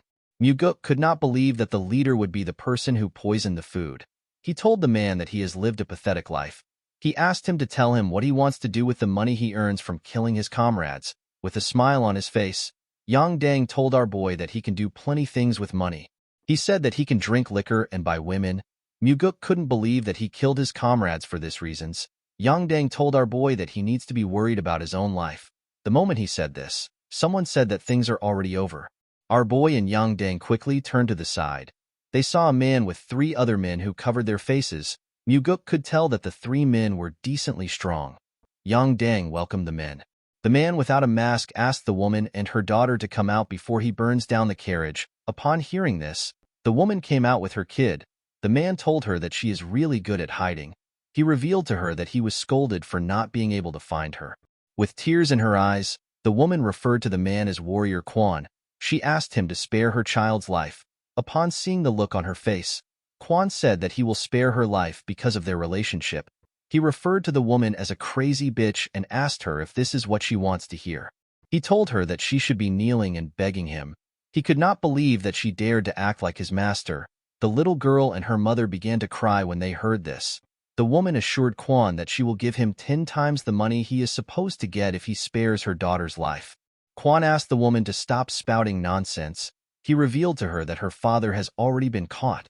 The woman was shocked to hear this. While looking at the woman, Quan saw something weird. He saw Muguk waving at the little girl. The man asked Yang Dang for our boy's identity. Muguk stepped forward and introduced himself as someone who received money to bring his clients to their destination. Quan could not believe that our boy was not Yang Dang's subordinate. Yang Dang told the man that our boy is simply a vagrant that he has not dealt with. He assured him that he will deal with him now.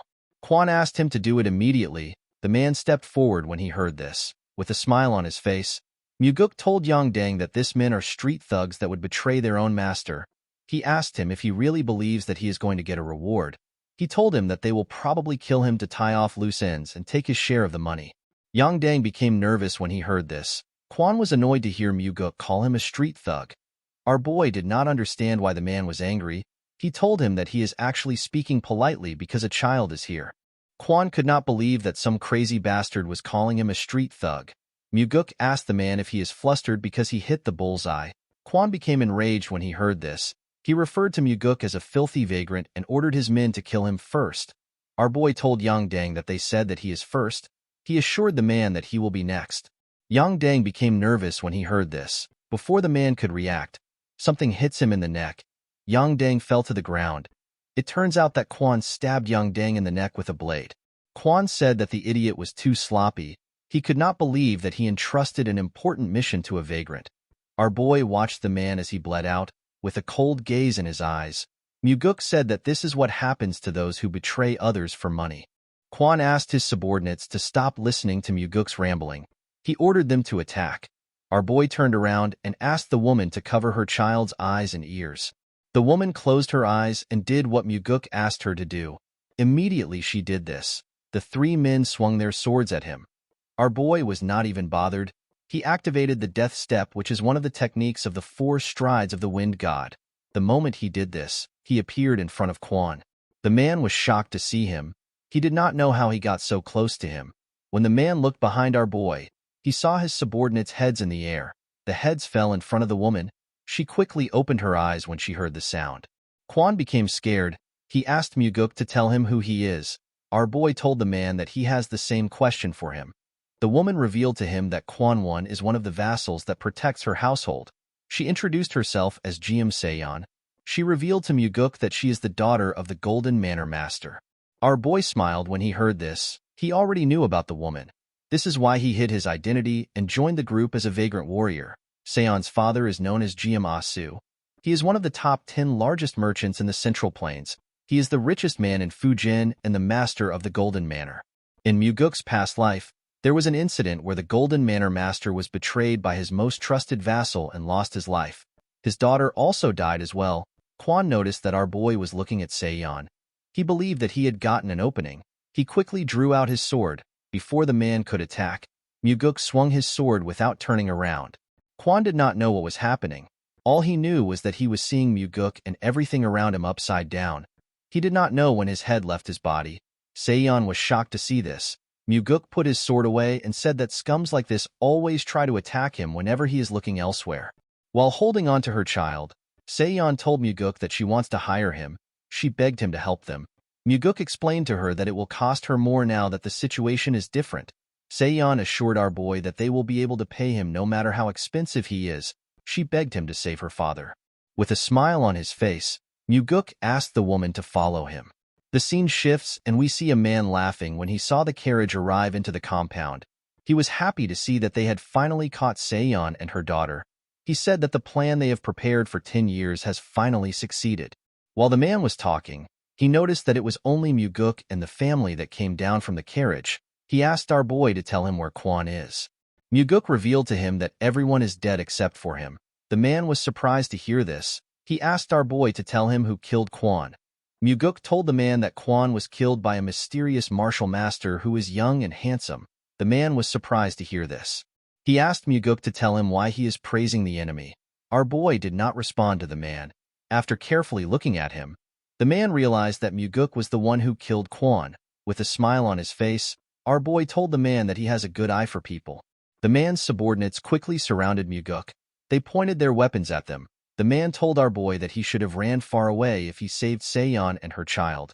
He could not believe that Muguk came back into the tiger's den. Our boy asked the man to tell him where the tiger is. He told him that he only sees stupid dogs that bit the master that raised them. The man became nervous when he heard this. He found it weird that Muguk would come into the enemy's base after killing Kwon. A normal person would have ran away. More importantly, Muguk looked confident and relaxed even though he was surrounded. The man was certain that our boy was not an ordinary person. The man put his hand together and asked Muguk to follow him in to have a drink. He assured him that he will give him some good liquor even though they are meeting under these circumstances. Muguk asked the man to stop behaving polite. He told him that he will not go easy on him even if he acts kind. He asked him to curse and swear as he wishes. The man realized that he could not get through to our boy. He ordered his men to kill him. The men charged at Muguk when they heard this. Our boy drew out his sword and disappeared in front of the men. He tore a man apart when he reappeared. One of them said that Muguk is too fast. Immediately he said this. Muguk cut off his head. Our boy used his sword to tear through the men. It did not even look like a challenge for him. The man became terrified. He saw Muguk standing in the middle of his subordinates' bodies. He asked our boy to tell him who he is. Muguk swung his sword to clean off the blood on it. He told the man that he is simply a hired swordsman who smelled an opportunity to make a lot of money. With a nervous look on his face, the man asked Muguk if money is the only thing he wants. He asked him to tell him the amount that would make him go away. With a smile on his face, Muguk told the man that he looks rich. The man revealed to our boy that he has enough money to change a person's life. He asked him to tell him the amount he wants. Muguk asked the man to tell him why he betrayed his master when he is already so rich. He asked him to tell him why he did not use his money to change his life. He urged the man to tell him why he wants to steal his master's money. The man did not know how to respond to Muguk. While he was staring at our boy, someone asked Muguk to drop his sword. The man was surprised to hear this. He quickly turned around. He saw his subordinate holding a sword to their master's neck. Seon called out to her father. The man smiled when he saw this. He believed that his situation had changed. He asked Muguk to drop his sword if he does not want the Golden Manor Master to die. Our boy neatly raised his sword up. The man did not understand why he did this. Before he could react, a red line passed by his side and it also passed through his subordinate. The energy tore through everything in its path. The subordinate's sword broke. Before he could do anything, his body tore apart. His blood splashed all over the place. Muguk used the fourth form of the soaring sword art. This technique is known as the Flaming Heavens. The man began to scream when he saw what happened to his subordinate. With a look of disappointment in his eyes, Muguk asked the man to repeat what he said. Muguk moved closer to the man. He began to panic. He asked our boy to wait. Muguk told the man that he has no interest in waiting. He asked the man to come at him if he doesn't want to die. The man was surprised to see that Muguk gave him the chance to attack. He believed that our boy would be almost out of inner energy because he used a powerful attack. The man drew his sword and rushed to attack him. He believed that this was the only opportunity he had. He decided to end the fight quickly with all his energy. When Muguk blocked the man's attack, he noticed that it was heavy. He quickly pushed his sword aside. The man's sword destroyed the ground. He quickly swung it at our boy again. Muguk tried to stop the attack, but his sword was pushed back. The man's sword destroyed the ground again. The man did not slow down. Instead, he began to attack our boy more aggressively. His attacks were heavy, but Muguk was blocking them. The man became nervous when he saw this. He wondered if our boy really used up all his energy. He believed that Muguk must be having issues blocking his attacks. He decided to attack a little more aggressively. Before he could do anything, he saw a sword in his chest. The man was shocked to see this. Our boy never expected the man to be so pathetic. He told him that he should have spent his life training himself instead of indulging in his greed. He told the man that the head bodyguard of the household is supposed to protect the manor. He told him that he shouldn't have lived his life like this. After saying this, Muguk took out his sword. He asked the man to become a merchant if he wants to be rich in his next life. After he took care of the manor master thanked him. Asu assured him that he will never forget his help. He referred to him as the benefactor that saved his family from ruin. He asked our boy to tell him his name. Muguk told the man that he is just a mere vagrant that was passing by. Asu found this funny. He told our boy that even the king of vagrants wouldn't have been able to defeat all this people easily. Seon revealed to her father that she promised to give Muguk money as his reward. With a smile on his face, Asu commended his daughter for making a smart choice. He told her that this is a promise they can keep. He turned to Muguk and told him that he is in the right place if all he needs is money. Muguk smiled when he heard this. This was the reason he approached Seon as a vagrant to help them. The scene shifts and we are taken to an underground treasury. Asu told our boy that they want to give him everything they have because he saved their lives. However, this was not something he could easily do. Muguk assured the old man that he wouldn't ask for such a thing. Asu explained to him that he has no interest in determining an amount. He asked Muguk to take as much as he can carry. Our boy was shocked to hear this. The old man revealed to him that he has a condition. He explained to our boy that he cannot use any carts or get help from others. He told him that he needs to use his own inner energy. Muguk was surprised to hear this. He revealed to Asu that he will still be able to carry quite a lot. Asu put his hand together and told our boy that they would have been dead if it wasn't for his help. He told him that he needs to do this much. Muguk bowed his head and thanked the man. Asu pushed a button and the huge door of his treasury slowly opened. When the door got opened, our boy walked inside the dark treasury. After he went in, Seon reminded her father that Muguk has a high level of martial arts. She told him that he might take much more than he can imagine. She asked her father if he is all right with this. Asu asked his daughter if there is anything inside that could be more precious than the protection they received today. Seon was shocked to hear this. The old man explained to her that he is fine as long as she and his granddaughter are alive. This words touched the woman's heart. Asu told his daughter that Muguk is not an ordinary man. Seon agreed with him. Although he was trying to hide it, Seon could tell that our boy was exceptionally skilled even though he looked so young. Asu told her that he is not referring to the skills they saw today. He explained to her that there is something about Muguk that he cannot express with words. The manor master has met countless people in his life. Even he had never met someone so young and confident who has such a unique air around him. Asu reminded his daughter that they can always earn more money, but they will never be able to build a connection to someone like Muguk ever again. He assured her that it is fine if our boy takes a lot. This is because the more Muguk takes, the deeper their connection will be. Seon was surprised to hear this. She never expected him to hold our boy in such high regards. The scene shifts and we are taken to the cult. We see Muguk in front of the heavenly demon pavilion. Our boy had already sold the gold and the treasures that he took from the golden manor in different places. Asu and his daughter were completely shocked to see the amount of things Muguk came out with. Muguk sold the treasures in different places because the treasures were too much for a single shop to buy. He went to different places every time he arrived in a city to sell the jewels. Our boy earned 38 million niangs. This money will become the cornerstone of the squad that will be directly under his command. When Muguk stepped into the building, he saw his father on his throne and Myung standing next to him. The heavenly demon receives reports from Myung in this place several times a day and makes important decisions. Depending on those decisions, some people live and some die. Muguk wondered if his father is really satisfied with this life. He wondered if his father also wants to give away the position of the heavenly demon. The heavenly demon told his son that he heard he went outside. With a smile on his face, our boy told his father that he went to earn money. The heavenly demon asked him to tell him what he needs money for. Muguk explained to his father that he cannot continue spending his money. He told him that he will need a lot of funding going forward. His father asked him about how he plans to spend his money. Muguk revealed to him that he wants to create his own private group. The heavenly demon and the chief advisor were shocked to hear this. The heavenly demon asked our boy to explain himself. Muguk reminded him that each of the demon supremes take in their own subordinates. He told him that he also needs his own group in order to deal with them. The heavenly demon told him that he cannot create a group. He explained to him that his brother will also want a group if he creates one. This will cause their family and the cultists to become divided. He told his son that he forbids him from creating a group. Muguk already expected resistance on the issue. He knew that his father won't approve it at once. He placed his hand into his clothes and took out a scroll. He told his father that it is for him. The heavenly demon raised his hand and used his energy to pick up the scroll. After reading the scroll, the heavenly demon realized that it was talking about money. He asked his son to tell him what the money is for. Muguk revealed to him that the money is his allowance. The heavenly demon was shocked to hear this. He could not believe that his son was giving him some money. Myung was also surprised to see this. The heavenly demon seemed to be angry. He told his son that he has immense wealth. Muguk assured his father that he already knows he is the richest person in the world. He explained to him that he simply gave him his first allowance as his son to thank him for raising him.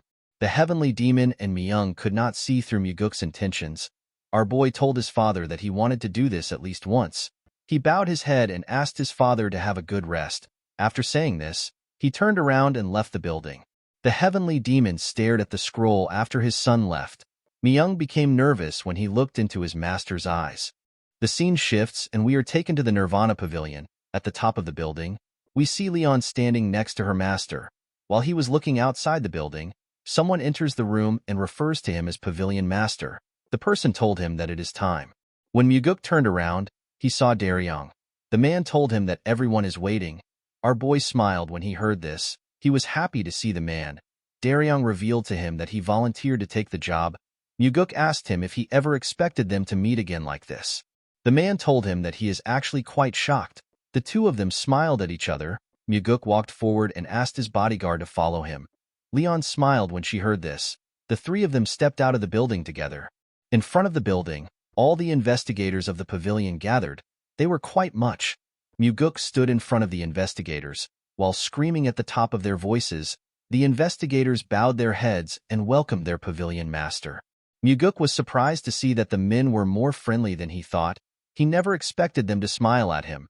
He asked Daryong if he told them that their salaries would be reduced if they didn't welcome him. The man was surprised to hear this. He told him that he never said anything like that. Muguk asked him to tell him why the atmosphere is so good. Daryong explained to him that they are smiling because of what he has shown them. Our boy realized that the man was referring to the investigation incident against the demonic army commander. Go Dang killed the investigator that held the first investigation, and he injured an investigator during the second investigation. In this situation, Muguk took care of the second investigator by getting the demonic physician to look at him. Crushing Dang's skull was a good revenge for the investigators. To them, Muguk was different from the average person. Daryong asked our boy to say something to the investigators. Our boy looked around to see the people gathered in front of him. He explained to them that he does not know if he will become happier or miserable now that he is the pavilion master. With a smile on his face, Muguk told them that the only thing he is certain of is that their hearts will run faster than it did before. Daryong was surprised to hear this. The other investigators began to laugh when they heard this. They cheered for Muguk. The scene shifts and we see our boy reading a paper. Muguk told Daryong that he is killing the good atmosphere by giving this to him. Daryong explained to him that this is the incident which was handled unfairly. He reminded him that he requested this case. Our boy did not like the fact that this was related to the Blood Heaven Sword Demon again. Daryong explained to him that he also doesn't want to interfere. He told him that the incident happened recently and it matches his request. Leon told her master that he needs to hold himself back this time. She reminded him that the old man was already about to explode last time. Muguk stretched out the paper to her. He explained to her that the stories written there are way too unfair. It would be impossible for them to cover it up just because of the Blood Heaven Sword Demon. He asked her to read them. He asked her to see if she can cover it up. After reading the paper, Leon told her master that he needs to do something about it. The scene shifts and we are taken to the entertainment pavilion. We see a man drinking. The man seemed to be quite drunk. The owner of the place asked the man to stop drinking. He told the man that he understands his situation. He told him that he is too drunk. The man told the owner that he cannot stop drinking. He revealed to him that the scumbags who put his child in a comatose state for 10 days were acquitted as innocent. The owner was surprised to hear this. He reminded the man that the Nirvana Pavilion is investigating the case. The man took another sip of his drink and revealed to the owner that the Nirvana Pavilion investigator said that his child was sparring with his friend and got injured. He placed his cup down and told the owner that the father of the child who led the attack on his child is the 100 Sword Demon. The owner was shocked to hear this. The 100 Sword Demon is a subordinate of the Blood Heaven Sword Demon, and he is the leader of 100 Sword Demons. With a look of anger on his face, the man said that the Nirvana Pavilion is even worse than the 100 Sword Demon. The owner asked him to keep his voice down. He asked him to not let anyone hear him. The man did not care about this. He said that the Nirvana Pavilion and the 100 Sword Demon can come there to kill him. The owner told him that he needs to pull himself together in times like this. With tears in his eyes, the man said that his wife won't be able to live if his son doesn't wake up. He said that he will kill the bastard by himself if his son doesn't wake up. Someone asked him if he thinks he can kill the boy. The man was shocked to hear this. When he turned around, he saw 3 guys. He asked the guy with a mohawk for his identity. The mohawk boy asked him to tell him who he is for him to go around saying that he will kill someone else's precious son. The man was annoyed to hear this. He recognized the boy in front of him. He stood up and referred to the mohawk boy as a bastard. He asked him to bring back his son. He told him that they haven't received a single apology from him. The boy bowed his head and apologized to the man for what he did. He told him that he committed a heinous crime. He assured him that it will never happen again. The man was surprised to hear this. Immediately he said this. The boy told the man that he has done enough. He asked him to not say that he never apologized. The man was shocked to hear this. The boy's friends laughed when they saw the look on the man's face. The man grit his teeth out of anger. He picked up his sword. Before he could draw it, the boy appeared in front of him with his fist next to his face.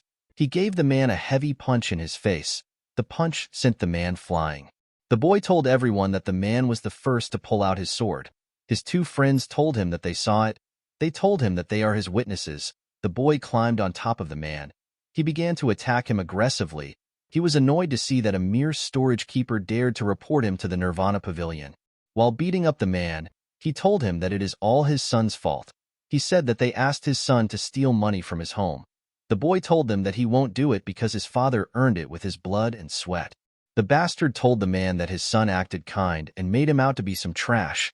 He asked the man if he wouldn't also be angry and hit his son if this happened. Immediately he said this. The man told him that he just confessed with his own mouth. The boy asked him to tell him what he means. The man revealed to him that everyone just heard the reason why he beat up his son. He told the bastard that he just confessed that he attacked his son. The boy did not seem to be surprised. He raised his head and asked everyone if they heard anything. The people there quickly turned their heads away. Even the owner could not say anything. With an arrogant look on his face, the boy told the man that no one heard anything. The man began to cry when he heard the bastard laughing. With a cocky smile on his face, the bastard told the man that he is crying like a retard. He said that his son cried just like him. The bastard's friends laughed when they heard this. While they were laughing, someone said that he heard what he said. The idiots turned around when they heard this. The person turns out to be Muguk. Our boy was with Leon and Daryong. The bastard raised his head and yelled at Muguk. He asked him to tell him who he is. He did not seem to recognize our boy. Muguk could not believe that the bastard spoke rudely even though he did not know who was talking. He could tell that this loser grew up pampered and entitled. The boy was surprised to hear what Muguk said. He bowed his head and apologized to him for being too emotional. He begged Muguk to not be angry. Immediately he said this. He called our boy a retard. He asked him if he believes that he will apologize to someone like him. He said that he does not know who Muguk is. He said that our boy must have a death wish for him to be interfering. Our boy smiled when he heard this. He could not believe that the bastard was acting tyrannical in broad daylight just because he is the son of the 100 Sword Demon. He asked the boy if his father's reputation is very powerful here. The bastard was surprised to see that Muguk referred to him as the brat of the 100 Sword Demon. He did not expect him to speak to him rudely. Before he could say anything, the man on the floor referred to Muguk as second young master. The bullies were shocked to hear this. The people at the pavilion were shocked to see the second young master. They never expected to see him in this place. With a nervous look on his face, the bastard asked our boy if he is really the second young master. Muguk asked him to relax. He told him that he came as the Nirvana Pavilion master. Leon told her master that the bastard is actually supposed to be more nervous. The bastard bowed his head and apologized to Muguk for failing to recognize him. He said that he committed great disrespect to him because he is young. He begged our boy to forgive him. Muguk told him that he does not behave like a young person. The bastard told him that he is still quite ignorant. Our boy realized that this bully is quite shrewd. He knows the right time to bow down to people. The bastard told Muguk that he will be leaving. Our boy asked him to wait. He explained to him that he came there because he has some business with him. The bastard was surprised to hear this.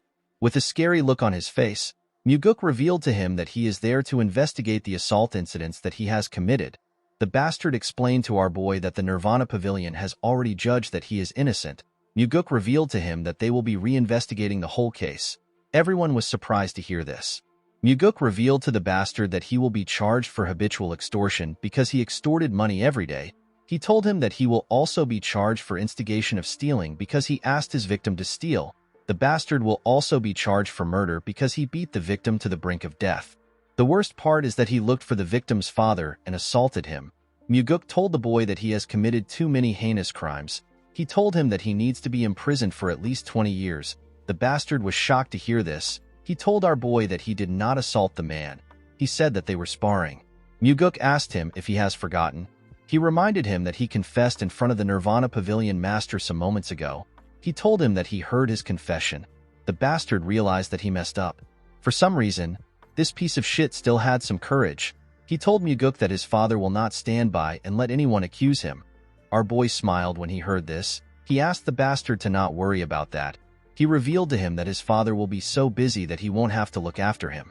With a scary smile on his face, Muguk revealed to him that he plans to arrest the 100-sword demon for conspiring with the Nirvana Pavilion investigator. The bastard was annoyed to hear this. He asked Muguk if he believes that his father will let him do as he pleases. He told him that his father will seek revenge against him after he comes out of jail. He said that he might even kill our boy while he is in jail. The moment he heard this, Muguk gave him a heavy punch that pushed him up in the air. The pain which the boy felt was quite much. He began to cough when he hit his body on the floor. Our boy revealed to him that his sentence has increased to 30 years because he threatened the Nirvana Pavilion master. While he was coughing, tears poured out of his eyes. He begged Muguk to forgive him. Our boy glared at him. He asked him to give him one reason why he should forgive him. The boy did not know what to say.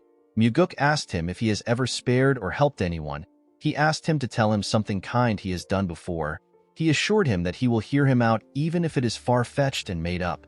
The bastard could not say anything. Muguk explained to him that he cannot make up something because he has never done anything kind before. He asked the bastard to tell him why he should forgive trash like him.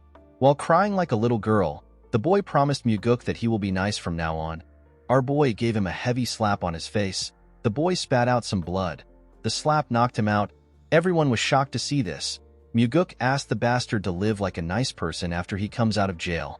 Immediately he said this, he turned to the bastard's goons. The boys were horrified to see him looking at them. The fat one told him that they only did what they were told. The slim one begged Muguk to let them go. Our boy explained to them that they will become scapegoats if they don't tell them everything they know. The boys told him that they will share everything with him. Muguk ordered Daryong to take the boys to the pavilion. The man bowed his head and accepted the order. He got 2 investigators to escort the bullies to the pavilion. The man and the owner could not believe what they were seeing.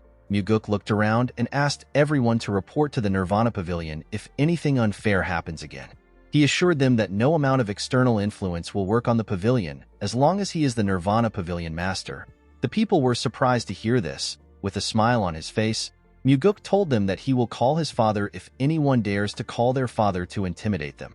The owner and the people in the restaurant began to laugh when they heard this. Leon moved close to the injured man.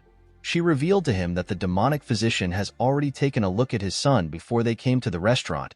She told him that Muguk was the one who ordered the physician to do it. The man was shocked to hear this. He asked our boy if it is true that the important physician took a look at his son. With a gentle smile on his face, Muguk told the man that his son is more important. He revealed to him that he saw his son wake up before he came there. He advised him to go to his son right now. The man began to cry when he heard this. He tried to bow his head, but our boy stopped him. The man thanked him for what he did. He assured him that he will never forget the kindness he showed him. With a smile on his face, Muguk reminded the man that he has already devoted his entire life to their cult. He told him that it is natural for them to protect someone like him. The man was shocked to hear this. He could not believe that someone was acknowledging his hard work.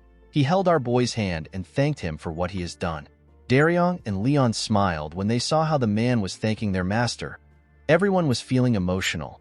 Muguk told the man that it is the cult that is thankful to him. The scene shifts and we are taken to the Nirvana Pavilion. We see the investigators of the pavilion standing in front of our boy. Muguk believed that the first people to show opposition would be the Blood Heaven Sword Demon and the Sword Demons. He never expected it to have come from within the Nirvana Pavilion. At the front of the investigators was Gok Myung.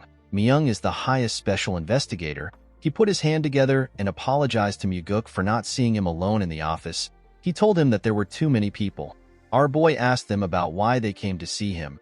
Myung explained to him that he heard that he was going to reopen an investigation that was already ruled as innocent. Muguk told them that he plans to do it. Myung explained to him that they are worried that this action will crush the morale and authority that the investigators have. Muguk asked them if they all agree with the man. The investigators said that they do. Our boy told them that he does not agree with it. He told them that he believes that Yang Ho's incident is what destroys their pavilion's authority in a very severe manner. The investigators were surprised to hear this. Myung asked him to explain what he means. With a cold gaze in his eyes, Muguk asked the man if he heard about how Yang Ho confessed to his crimes in front of everyone else when he arrested him. Myung told him that he heard about it. Our boy asked him to tell him why he came if he has heard about it.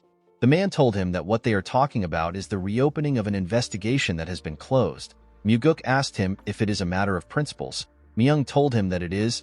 He revealed to him that a reinvestigation has never happened before. Our boy reminded the man that an innocent child was beaten half dead, and they got a confession from the culprit himself. He asked him if this does not warrant a reinvestigation. He asked him if he knows how he looks right now that he is trying to stick to principles. The man believed that the situation should not be changed. He explained to Muguk that it is important to hold up principles in an organization. Our boy let out a sigh. He told the investigators that he wants to hear what they think. He asked anyone who thinks the reinvestigation is correct to move to his left. The investigators looked around. None of them had the courage to step out. While they were looking at each other, one of them stepped out. The person turns out to be Daryong. The man said that he believed a reinvestigation is needed. Our boy asked him for the reason for his choice. Daryong explained to him that the investigation was not satisfactory. He said that they cannot deny the possibility that external influence could be involved. Muguk asked the others if there is anyone else who agrees with what Daryong thinks. A huge man and a chubby man told him that they also agree with Daryong. Myung was surprised to hear this. The huge investigator bowed his head and introduced himself as a Ko. He told Muguk that he wasn't able to thank him before. He thanked our boy for saving him. Muguk asked the investigator about his injuries. This was the investigator that our boy called the demonic physician to save. Iko assured him that he is feeling better. Our boy turned to the investigators and called out an investigator known as Zhang Hua. The man was surprised to see that the pavilion master called for him. Myung was also surprised to see this. Muguk reminded Hua that he is the investigator that was in charge of the case. He asked him to tell him what he thinks about the issue. Hua assured his pavilion master that he investigated the incident thoroughly. Our boy asked him if he received any bribes. The man was shocked to hear this. Myung asked Muguk to not say such a thing. Our boy released his energy. With a scary look on his face, he asked the old man to not speak without his permission. Myung became nervous when he heard this. Muguk turned to Hua and asked him if he received money from the 100-sword demon. The man placed his hand on his chest and assured the pavilion master that he did not accept any money. He swore on his life that he did not receive anything. He told Muguk that he can investigate him if he does not believe him. Our boy smiled when he heard this. He revealed to him that he already carried out an investigation on him. The investigators were shocked to hear this. Muguk told him that he knows he did not take any money. Myung asked him if he conducted an internal investigation on the investigators. He told our boy that this is not allowed unless it is a special investigation. Muguk assured the man that it was a special investigation. He revealed to him that he received direct orders from the heavenly demon. Myung was shocked to hear this. Our boy asked Hwa to tell him why he covered up the investigation if he did not take any money. With a nervous look on his face, the man said that he did not cover the investigation up. He wanted to say more, but Muguk interrupted him. He asked Hwa if he was threatened with the safety of his sister. The man was shocked to hear this. Muguk revealed to him that he found out that he is incorruptible based on the result of the investigation. Our boy found it rare to find someone so incorruptible. He didn't even believe the result of the investigation. He looked into Hwa by himself because he did not believe that there is someone who would hate money. Muguk told the man that he was surprised to find out that he was truly incorruptible as reported. He asked Hwa to tell him why someone like him would do a slidshot investigation and cover things up. He told him that he has a big weakness. This weakness is his younger sister, who is the only family member he has left. Hwa was shocked to hear this. Myung asked the man if he was really threatened by the 100-sword demon. Hwa could not say anything. Myung yelled at him and asked him to answer the question. Muguk knew why Myung took the lead and gathered everyone for this case. Hwa is a junior that Myung really cares for. The old man came out so that he could help make sure that his junior, who was the lead investigator, does not have any blemishes on his record. Our boy asked the man to not worry about his sister. The man was surprised to hear this. Muguk revealed to him that he has already sent warriors to his house to protect her. He assured him that his sister will be protected until the incident is over.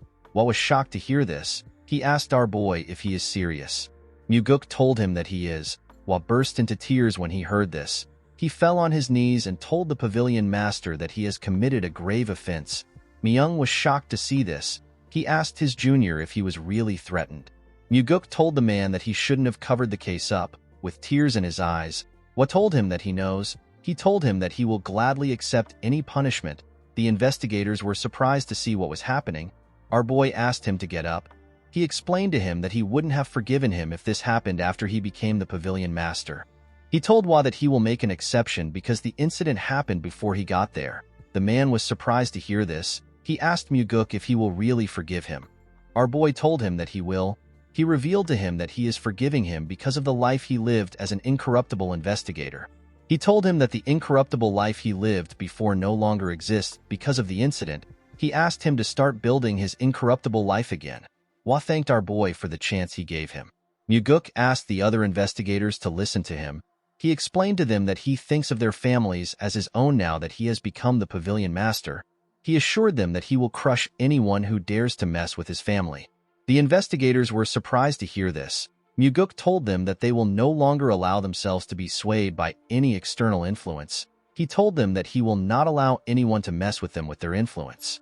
He assured them that he will protect their families if they receive a threat and tell him about it. Our boy asked them to trust their cult leader if they do not trust him. He revealed to them that he is willing to beg his father if he has to beg. He asked them to report to him if anyone dares to try to exert influence on them from outside. He assured the investigators that he will make it possible for them to do their work with their heads held high. The investigators were shocked to hear this. Muguk told them that the Nirvana Pavilion will work as it is supposed to when they are sure that their families are safe. He said that everyone deserves to be punished if they commit a crime. Their status is irrelevant. He told them that he will even punish someone from the Heavenly Demon Pavilion if they commit a crime. With a serious look on his face, our boy said that he will even hold the cult leader responsible if he commits a crime. The investigators were shocked to hear this. Muguk revealed to them that he is not afraid of the Heavenly Demon or the 8 Demon Supremes. He said that he fears that the Nirvana Pavilion will become useless and they will not be able to protect those they are supposed to protect. The investigators looked at each other when they heard this. Muguk told them that those who were supposed to be punished walk away scot-free while smiling. They are saying that the pavilion is not able to do anything to them. The investigators knew that he was right. One of them announced that she wishes to follow the wishes of the pavilion master. The investigators turned around when they heard this. They saw their fellow investigator, who happens to be a beautiful woman. Daryong seemed to be smitten by the woman's beauty. He referred to her as Jo Hyang.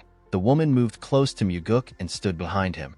The other investigators began to doubt themselves when they saw this. They looked at each other and nodded their heads. They all moved to Muguk's side. The only person that was left was Gok Myung. The old man was surprised to see that the investigators left him. Our boy explained to him that he will need his experience and assistance if he wants to turn his resolve into reality. He stretched out his hand to Myung and asked him to help him. The man was shocked to see this. He took a look at Myuguk's face. He noticed that he was smiling at him. Myung grabbed the pavilion master's hand and thanked him for the opportunity. His hands were trembling when he said this. Myuguk noticed this. He used his other hand to gently pat the man's hands. He called out to Daryong and asked him to go with enforcement warriors to arrest Yang Tae, who is also known as the 100-Sword Demon. Myung explained to our boy that Yang Tae won't let himself be arrested. He said that the man has 100 sword demons under him. With a serious look on his face, Myuguk asked Daryong to tell Yang Tae to do as he pleases. He said that he will charge him with mutiny if he does not come. Everyone was surprised to hear this. The scene shifts and we see Yang Tae sitting in front of Myuguk. The man referred to him as the second young master. Our boy asked him to call him the Nirvana Pavilion Master. The 100-Sword Demon corrected himself and called Myuguk Pavilion Master.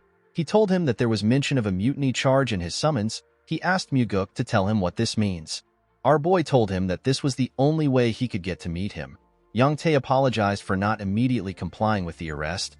He explained to him that there are many things they need to consider when they are in an organization. He said that he needs to show his pride in front of his subordinates.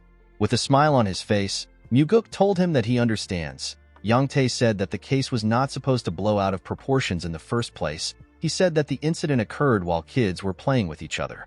Myuguk said that things like that can happen. Yang Tae smiled when he heard this. He believed that our boy understood him. He explained to him that he will need external help eventually in order to continue running the Nirvana Pavilion. He told him that he will also need a lot of funds. Myuguk could tell that the bastard was beating around the bush. He knew that Yang Tae wanted to bribe him. Yang Tae told him that he will also need their help if he wants to become the official successor in the future. He told our boy that everyone is currently supporting his elder brother. With a smile on his face, Myuguk told him that he will really appreciate it if he helps him. Yang Tae put his hand together and told him that he is truly magnanimous. He promised to serve our boy well from now on. He told him that he will also host a great meal for him soon. He stood up after saying this. Myuguk asked him about where he is going. Yang Tae was surprised to hear this. He asked him if they are not done talking already. With a look of surprise on his face, Myuguk asked the 100-Sword Demon if he was planning to help him after he got out of prison. Yang Tae was shocked to hear this. He asked him to stop making such jokes. With a serious look on his face, Myuguk asked the man if he sounds like he is joking. He reminded him that he threatened to kill a family member of a Nirvana Pavilion investigator. Yang Tae reminded our boy that he already said that he did not make any threat like that. Myuguk told him that he does not care about what he said. He revealed to him that he has already received the testimony of the investigator that was threatened. He explained to Yang Tae that rules of their cult determine that the testimonies of all warriors of the Nirvana Pavilion have a higher weight when compared to others. This is a clause made to protect the authority of the Nirvana Pavilion investigators. Yang Tae became nervous when he heard this. With a cold gaze in his eyes, Myuguk told the man that he must have not known about this because he is just finding out about it himself. He told him that the clause was made because of people like him. He revealed to the 100-Sword Demon that there are many others who think they can talk their way out like him. He explained to him that he will reduce his sentence by 10 years if he confesses now. He told him that he will receive a 20-year sentence if he doesn't confess. He told him that this is as far as he can negotiate. Yang Tae asked our boy if he has lost his mind. Myuguk told him that he will gladly go crazy if he has to. He said that it is hard to deal with people like him with a sane mind. He told him that he will give him a few minutes to think. Yang Tae asked him about the reason he is doing this. Myuguk explained to him that his son almost beat his own friend to death. It wasn't just over a single fight. He bullied the victim every day for years. He told the 100-Sword Demon that he threatened to kill an investigator's family member to cover his son's crime up. Myuguk could not believe that this bastard still had the guts to ask him about why he was doing this. Yang Tae said that a storage guard is not the same as them. He said that they should be treated as superiors. He revealed to him that the Nirvana Pavilion has always closed its eyes for matters on this level. With a cold gaze in his eyes, Myuguk told the man that his words are upsetting and frightening. Yang Tae was surprised to hear this. Our boy told him that the Nirvana Pavilion will no longer act this way. Yang Tae told him that the Blood Heaven Sword Demon will not let him mess with him. Our boy assured the man that his boss will not do anything. He told him that the old man did not do anything when he cut down the demonic commander. He asked him to tell him why Kyampa will do anything for him. Yang Tae broke the table out of anger. He wanted to yell at our boy. Before he could say anything, Myuguk asked him if he wants to threaten to kill his family. The 100-Sword Demon became quiet when he heard this. Our boy stood up and walked to the door. He told the man that he has a few minutes to confess his crimes. After saying this, he walked out of the room. Young Tae screamed out when our boy left. When he stepped out of the building, Muguk realized that while Mugi might have not been responsible for the downfall of the demonic cult, he could not believe that a mere 100-sword demon had the guts to threaten a Nirvana Pavilion investigator. The order within the cult has fallen to the point where Young Tae would dare to threaten the second young master. Muguk began to wonder if while Mugi was the only reason the cult fell. When our boy stepped into his courtyard, he saw someone waiting for him. The Blood Heaven's sword demon was having a drink in front of his house. The old man rested on his huge sword. The man took a sip of his drink and welcomed the pavilion master back home. Kyampa asked our boy to have a drink with him. Muguk walked up to him and sat down in front of him. The old man reminded him that he warned him last time. He told him that nothing good comes out of meeting him often. Muguk told the Blood Heaven's sword demon that he is the one who keeps looking for him. Kyampa glared at him when he heard this. Our boy did not back down. He looked the old man in the eye. Kyampa took a sip of his drink and placed the cup down. He revealed to Muguk that there was a moment when he felt something new towards him recently. He told him that he shouted in his mind when he heard the wish he made to the heavenly demon, with a crazy look on his face. The man said that he thought that Muguk's wish was perfect. He believed that our boy needed to make this kind of wish if he is someone smart. With a smile on his face, Muguk told him that he agrees with him. He said that he made a very good wish. The Blood Heaven's sword demon poured himself a drink. He explained to our boy that everything started the day he made the wish. He said that Muguk began to make his blade cry. Our boy asked Kyampa to tell him why the blade would be crying because of him. He told him that his blade is probably lamenting. The old man was surprised to hear this. Muguk explained to him that his disciple used the energy-dissipating poison on him before their fight. Later, his other disciple came to find him and shamed his guard. Kyampa's brother made use of the demonic army for his own personal gains, and his subordinate threatened to kill a Nirvana Pavilion investigator's family. Muguk told the man that it is expected for his blade to cry. This is because it is lamenting that those around him do not reach his standards. Kyampa smiled when he heard this. He told our boy that he has a way with words. He revealed to him that he is actually wrong. Muguk asked him to tell him what he got wrong. Kyampa reminded him that he said that the people around him don't match his standards. He told our boy that these people are perfect for him because that is all he amounts to. Muguk was surprised to hear this. He realized that it will be hard for him to deal with this old man. It is usually easier to deal with people when they are prideful and like to chase after fame. Kyampa asked our boy to release the imprisoned 100-sword demon.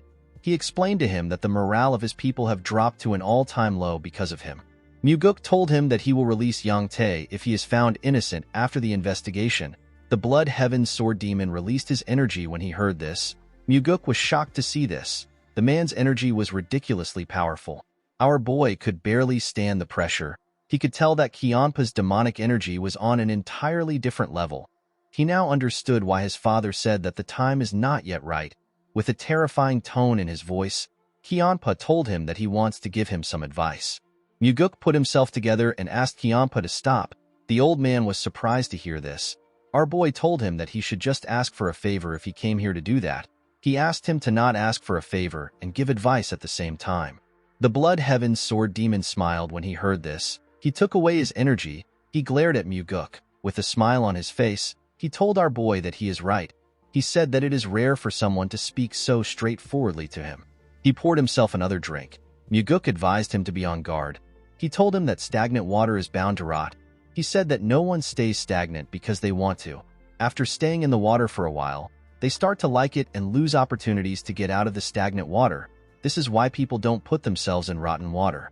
Muguk advised the old man to use this chance to let out the rotten water. He told him that Young Tae is not someone worthy of his protection. Kyampa drank his wine. He stretched out his cup and asked our boy if he will accept a drink from him. Muguk did not expect this. He took the cup. The Blood Heaven's sword demon poured him a drink. He told him that he will let out the rotten water. With a smile on his face, Muguk told Kyampa that he made a wise decision. Kyampa revealed to him that he wants him to become his water in return. Our boy was shocked to hear this. He found the statement to be odd. He wondered about what the old man was trying to say. The Blood Heaven's sword demon asked Muguk to drink the liquor if he intends on becoming the heavenly demon. He told him that he will become his backer. Our boy was shocked to hear this. He never expected Kiampa to say something like this. Everyone knows that he is openly supporting his older brother. He didn't expect the old man to abandon his brother and choose him. He asked Kiampa if he isn't already supporting his brother. With a smile on his face, the Blood Heaven Sword Demon told our boy that he never knew he was this crazy back then. Muguk knew that this old man was out of his mind. He is someone who will sell anyone out for the sake of his own ambitions. Muguk killed his brother, crippled his disciple, and imprisoned his subordinate. Yet he still proposes to become our boy's backer. Muguk reminded Kiampa that he killed his brother. The old man let out a sigh when he heard this. He explained to him that everyone becomes a stranger once they are out of their parents' embrace. He asked Muguk if he really expects him to suffer just because his bloodkin has died. He asked him to not be ridiculous. He explained to him that thorns under a human's fingernails are the ones that hurt the most. He revealed to him that he has not officially decided to work with his brother. He told Muguk that he can always change his mind if this happens. While looking at the liquor, our boy said that he will have a whole army behind him if the old man sides with him. He asked Kiampa to tell him why he chose him now. The Blood Heaven Sword Demon explained to him that he is willing to bet his fate on his madness, which bulldozes everything fearlessly. Muguk asked him if he is choosing him simply because he is crazy. With a creepy smile on his face, Kiampa told him that he is going to devour his madness. Muguk was not surprised to hear this. If he was a young man, our boy might have completely trusted Kiampa's words purely because he was flattered. However, Muguk already knows the dirty tricks old men play just to make use of younger men. He could tell that the Blood Heaven Sword Demon is trying to make it sound like he will become the heavenly demon if he works with him. He placed the cup on the ground. He told Kiampa that he is thankful that he thinks highly of him. He said that it is time for him to do what has been entrusted to him. He asked Kiampa to tell him what he thinks his father will say. The Blood Heaven Sword Demon glared at our boy when he saw him place the cup down. Muguk told him that his father would say that he is shirking work and playing politics when he has given him an important role. The Blood Heaven Sword Demon asked him about what he thinks will happen if he performs well as the Nirvana Pavilion Master.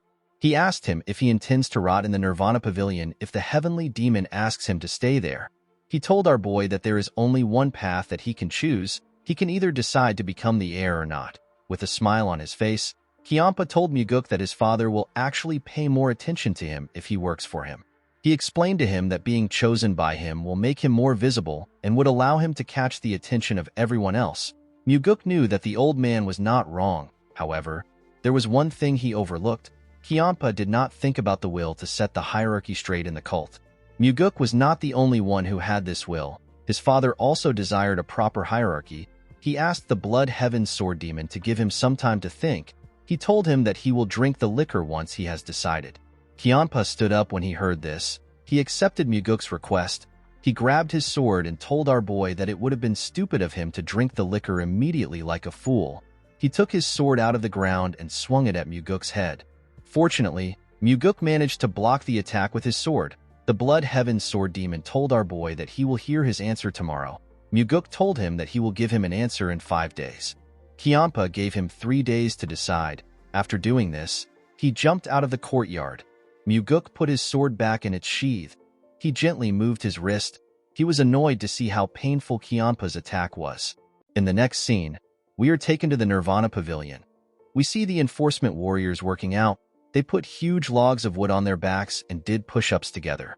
Their fists were covered with their blood. They all screamed out in pain. Jang Ho yelled at them. He asked them if this is all they can do. He said that this is a normal training for the demonic army. He asked the enforcement warriors if they are incapable of completing this training. He asked them if they think that they will be able to complete their missions when they cannot complete their training. The enforcement warriors did not give up. They continued to push themselves up. Jang Ho told them that their wives, friends, and children can betray them, but their sweat will never betray them. Muguk and Daryong watched Jang Ho as he yelled at the enforcement warriors. Daryong found it weird that Jang Ho was mentioning wives and children. He told our boy that the man is not even married. Muguk smiled when he heard this. He told the man that he is right. Daryong asked his boss to tell him how he did it. Our boy asked him to be specific about what he is talking about. Daryong asked him to tell him how he got the Southern Blade House to publish their apology statement publicly. Daryong never expected the Southern Blade House to acknowledge the wrongdoings of the 100 Sword Demon. They even apologized. He told his master that this has never happened before. With a smile on his face, Muguk asked the man to ask the Southern Blade House by himself if he is curious. Daryong asked our boy to not say things like that as a joke. He said that his legs will be broken if he goes to the Southern Blade House right now. Muguk told him that he is actually wrong. He assured him that he will be fine if he dances in front of their training ground right now. He said that it is only for the time being. Daryong did not understand what Muguk was talking about. Our boy remembered that the Blood Heaven Sword Demon told him that he is waiting for his reply. With a serious look on his face, he asked Daryong to send Yang Tae and his son to a prison where it is hard for them to be contacted. He said that the father and son must take full responsibility for what they have done. The man bowed his head and said that he understands. Muguk walked out of the building. He thinks about the fact that Yang Tae and his son would have done as they pleased for the rest of their lives if he had not interfered. Guak Su and his family who were the victims would have lived a miserable life. Muguk was certain that there are other victims like Guak Su who he doesn't know about. He knew that more victims will continue to appear in the cult. Our boy did not want people like Yang Tae to continue wreaking havoc in the cult. The scene shifts and we are taken to the demonic village. We see the restaurant owner and other people gathered somewhere. They seem to be surprised. They saw some people hanging the sign of the Nirvana Pavilion on a building. The man wondered if this was the branch of the pavilion. Muguk appeared next to him and told him that he is correct. He asked the man and the others to report there if any of the cult's warriors abuse their authority. The people were surprised to hear this. Muguk asked them about what they do when the warriors abuse their authority. The restaurant owner seemed to be confused by the question. Our boy realized that this people simply took the abuse and stayed quiet. Even those who knew that it had to be reported to the Nirvana Pavilion did not do anything. Before they even get to the pavilion, they have to declare their reason for visiting at the main gate. They will also go through an identification test and a body search. They have to go through this same process multiple times before they even arrive at the Nirvana Pavilion. Muguk asked everyone to report to the Nirvana Pavilion on matters relating to the cult's warriors. The restaurant owner asked him if he is serious. Muguk assured him that he is being serious. He asked him to spread the word. He asked the people to tell the rest of the villagers that they can report to the branch if they experience any form of injustice from the warriors. He assured everyone that there won't be any retaliation. He revealed to them that those who retaliate against the people who made a report for a Nirvana Pavilion investigation to take place will be executed. The man could not believe that Muguk opened a branch for the sake of the people. He bowed his head and assured our boy that he will tell everyone about it. Our boy smiled when he heard this. In the next scene, we see Muguk walking home. He told himself that this is how it starts. He believed that they will be able to protect the villagers with the Nirvana Pavilion. Low-ranked warriors, and those who suffer injustice because they are weak will have a place to keep them safe. Our boy believed that they will be able to teach everyone an important principle with the new branch. Muguk wanted to teach the people that everyone's life has the same worth.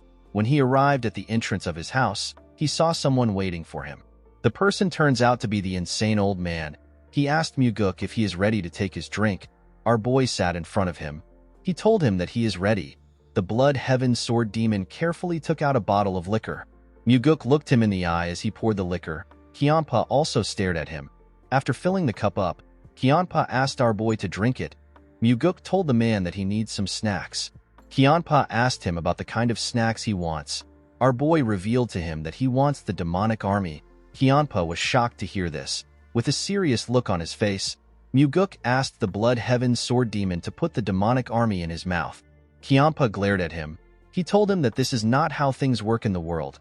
Our boy told him that it is normal to have some snacks while having a drink. The Blood Heaven Sword Demon placed his hand on his head out of anger. He told Muguk that he waited 3 days to hear his answer. With a horrifying look on his face, Kyanpa asked Muguk to tell him what gave him the guts to ask for such an absurd snack. He took out his huge sword from the ground. He asked our boy to forget his offer. He told him that he will cut off his head and take it to the Heavenly Demon Pavilion by himself. The moment he said this, he swung his sword at Muguk. Our boy managed to block the attack with his sword. However, he got pushed back. He noticed that his hand was shaking from a single strike. The insane old man told him that he is not bad. He said that he made a good use of his inner energy in blocking the attack. With a creepy smile on his face, the old bastard said that he now understands that it won't be easy to take Muguk's head. The moment he said this, he swung his sword with a large amount of strength. Our boy quickly drew his sword. He managed to block the old man's attack. The Blood Heaven Sword Demon seemed to be excited to kill our boy. When their swords pressed against each other, It released an energy wave that destroyed the surrounding. Muguk was sent flying when the wave was released. The Blood Heaven's Sword Demon stood his ground. Our boy quickly regained his stance. The Blood Heaven's Sword Demon noticed that his sword was shaking. He smiled when he saw this. He said that the fight is very interesting. He released his energy and took a stance. Muguk grit his teeth out of anger. He wanted to try using the 4 strides of the Wind God to fight the old man. He was curious to see if Kiampa would be able to stop the death step. Unfortunately, he could not yet use the technique well. Our boy knew that time is on his side. There was no reason for him to risk fighting a dangerous opponent when he still doesn't have enough inner energy yet. While yelling at the top of his voice, he begged Kiampa to give him the demonic army. The Blood Heaven's Sword Demon asked Muguk to tell him who he wants him to put as the demonic commander. He knew that our boy would not take the position since he is already the Nirvana Pavilion Master. Muguk revealed to him that he wants him to select Jang Ho, who is the 3rd Corps Captain. Kiampa reminded him that Jang Ho is on his side. He told him that he will get killed if he gets too greedy. Muguk told him that he is the one who wants to use madness to devour everything. He reminded him that he was the one who suggested that they work together. He said that the path which only lunatics walk on cannot be ordinary. Kiampa was shocked to hear Muguk call him a lunatic. Our boy asked him if he is wrong. He told him that he must be crazy in order for him to want to work together with him. This word seemed to connect to the old man. Muguk did not know the final destination of Kiampa's ambition. In his previous life, Kiampa died before he could show the world his goal. Surprisingly, Kiampa was the first among the 8 demon supremes to die. Muguk did not understand how someone as scrupulous and savage as him was the first to die. The Blood Heaven's Sword Demon glared at our boy. He was quite angry. He told Muguk that his greed has ruined the negotiation. He used his leg to destroy the cup out of anger. The moment he did this, he jumped out of Muguk's house. Our boy smiled as he watched the old man leave. He knew that Kiampa would not be able to reject his offer. This is because Kiampa knows better than anyone else that our boy still has 7 other demon supremes that he can work with. 2 days later, we see Jang Ho in front of Muguk. He asked our boy about what is happening. He revealed to him that the Blood Heaven's Sword Demon recommended him to become the demonic army commander. He asked Muguk if he is the one behind this recommendation. Muguk realized that his judgment was correct. Jang Ho was smart and observant enough for him to come there and ask about the recommendation. Our boy revealed to him that he is right. He told him that he asked Kiampa to do it. The captain thanked Muguk for thinking highly of him. He told him that he does not deserve the position. Our boy asked him to stop being humble. He asked him to lead the demonic army the same way he has been leading the 3rd Corps. He assured him that he will be able to become the best demonic commander in history if he is able to do this. Jang Ho was shocked to hear this. He did not think that Muguk saw him as such a competent person. With a shaky tone in his voice, he told our boy that he is overestimating him. Muguk told him that he might be right. He reminded him that there are still other candidates being recommended. He told him that they need to wait and see how things pan out. Jang Ho told him that it is fine. Although Muguk said that they should wait and see how things turn out, he actually planned on getting busy in order to make Jang Ho the demonic army commander. The scene shifts and we see a look of shock on Muguk's face. He was standing in front of his father. The heavenly demon had his hair down. He was wearing a robe covered with flower patterns. Muguk had never seen his father in such odd clothes. He did not know how to react. He asked him if this is a new garb. The heavenly demon said that these are actually his pajamas. Our boy did not know what to say. His father asked him to tell him why he came to visit him late at night. Muguk was surprised to hear this. He told his father that they are actually in the evening. He reminded him that it is supposed to be a top secret that he goes to bed this early. He told him that the Murim Alliance can target him if they find out about the time he goes to sleep. The heavenly demon asked his son to tell him why he came. Muguk revealed to him that he intends on using the Blood Heaven's Sword Demon as one of his swords. The heavenly demon reminded his son that he recently said that he wants to kill Kiampa. Our boy told his father that it will be a waste to kill Kiampa. Muguk knew that his father already knew that he was working with the Blood Heaven's Sword Demon. He must have realized it when Kiampa recommended Jang Ho. The heavenly demon told his son that the Blood Heaven's Sword Demon is not someone who he can tame easily to become his sword. Muguk explained to him that he does not plan on taming the old man. He said that he will use Kiampa until he breaks. He said that the old man is not yet valuable enough to keep as a part of his collection. His father asked him about what he will do if the sword cuts him. With a smile on his face, Muguk said that Kyampa can try it. He told his father that there is something different between the two of them. He told the heavenly demon that Kyampa will be done if he breaks once because he is already old. He told him that he actually becomes stronger the more he slashes. The heavenly demon told his son that words are cheap. He asked him to tell him why he is revealing all these things to him. Muguk told him that he has to report anything he does because he is receiving a salary from him. The heavenly demon knew that his son was lying. He asked him if he is not there to ask him to accept the Blood Heaven Sword Demon's recommendation. Muguk told his father that he actually doesn't want him to accept the recommendation. He begged him not to agree to it no matter what happens.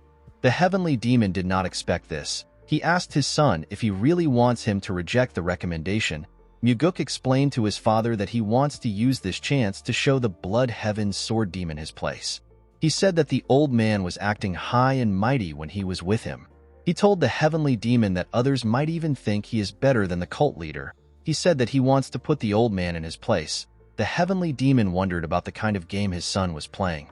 He reminded him that this is a chance to acquire the demonic army. He did not think that Muguk would give it up because he wants to put the Blood Heaven Sword Demon in his place. He was certain that his son was bullshitting him. He asked him to tell him what he really wants. Muguk was not surprised to hear this. He knew that his father was going to catch on to his plans. With a smile on his face, he revealed to him that he actually has something to gain from the Blood Heaven Sword Demon. In order for him to take what he wants, the matter must not go in the old man's favor.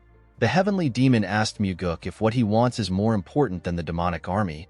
With a smile on his face, Muguk told him that it is. He said that he will still get the demonic army. He said that he will get everything he wants. The heavenly demon could not see through his son's intentions. He turned around and asked him to not be ridiculous. To Muguk, nothing was more ridiculous than his father's pajamas. Guys, we have come to the end of our video. If you guys want more of this recap, let me know in the comments section. Don't forget to like and smash that subscribe button for more recaps. See you guys later.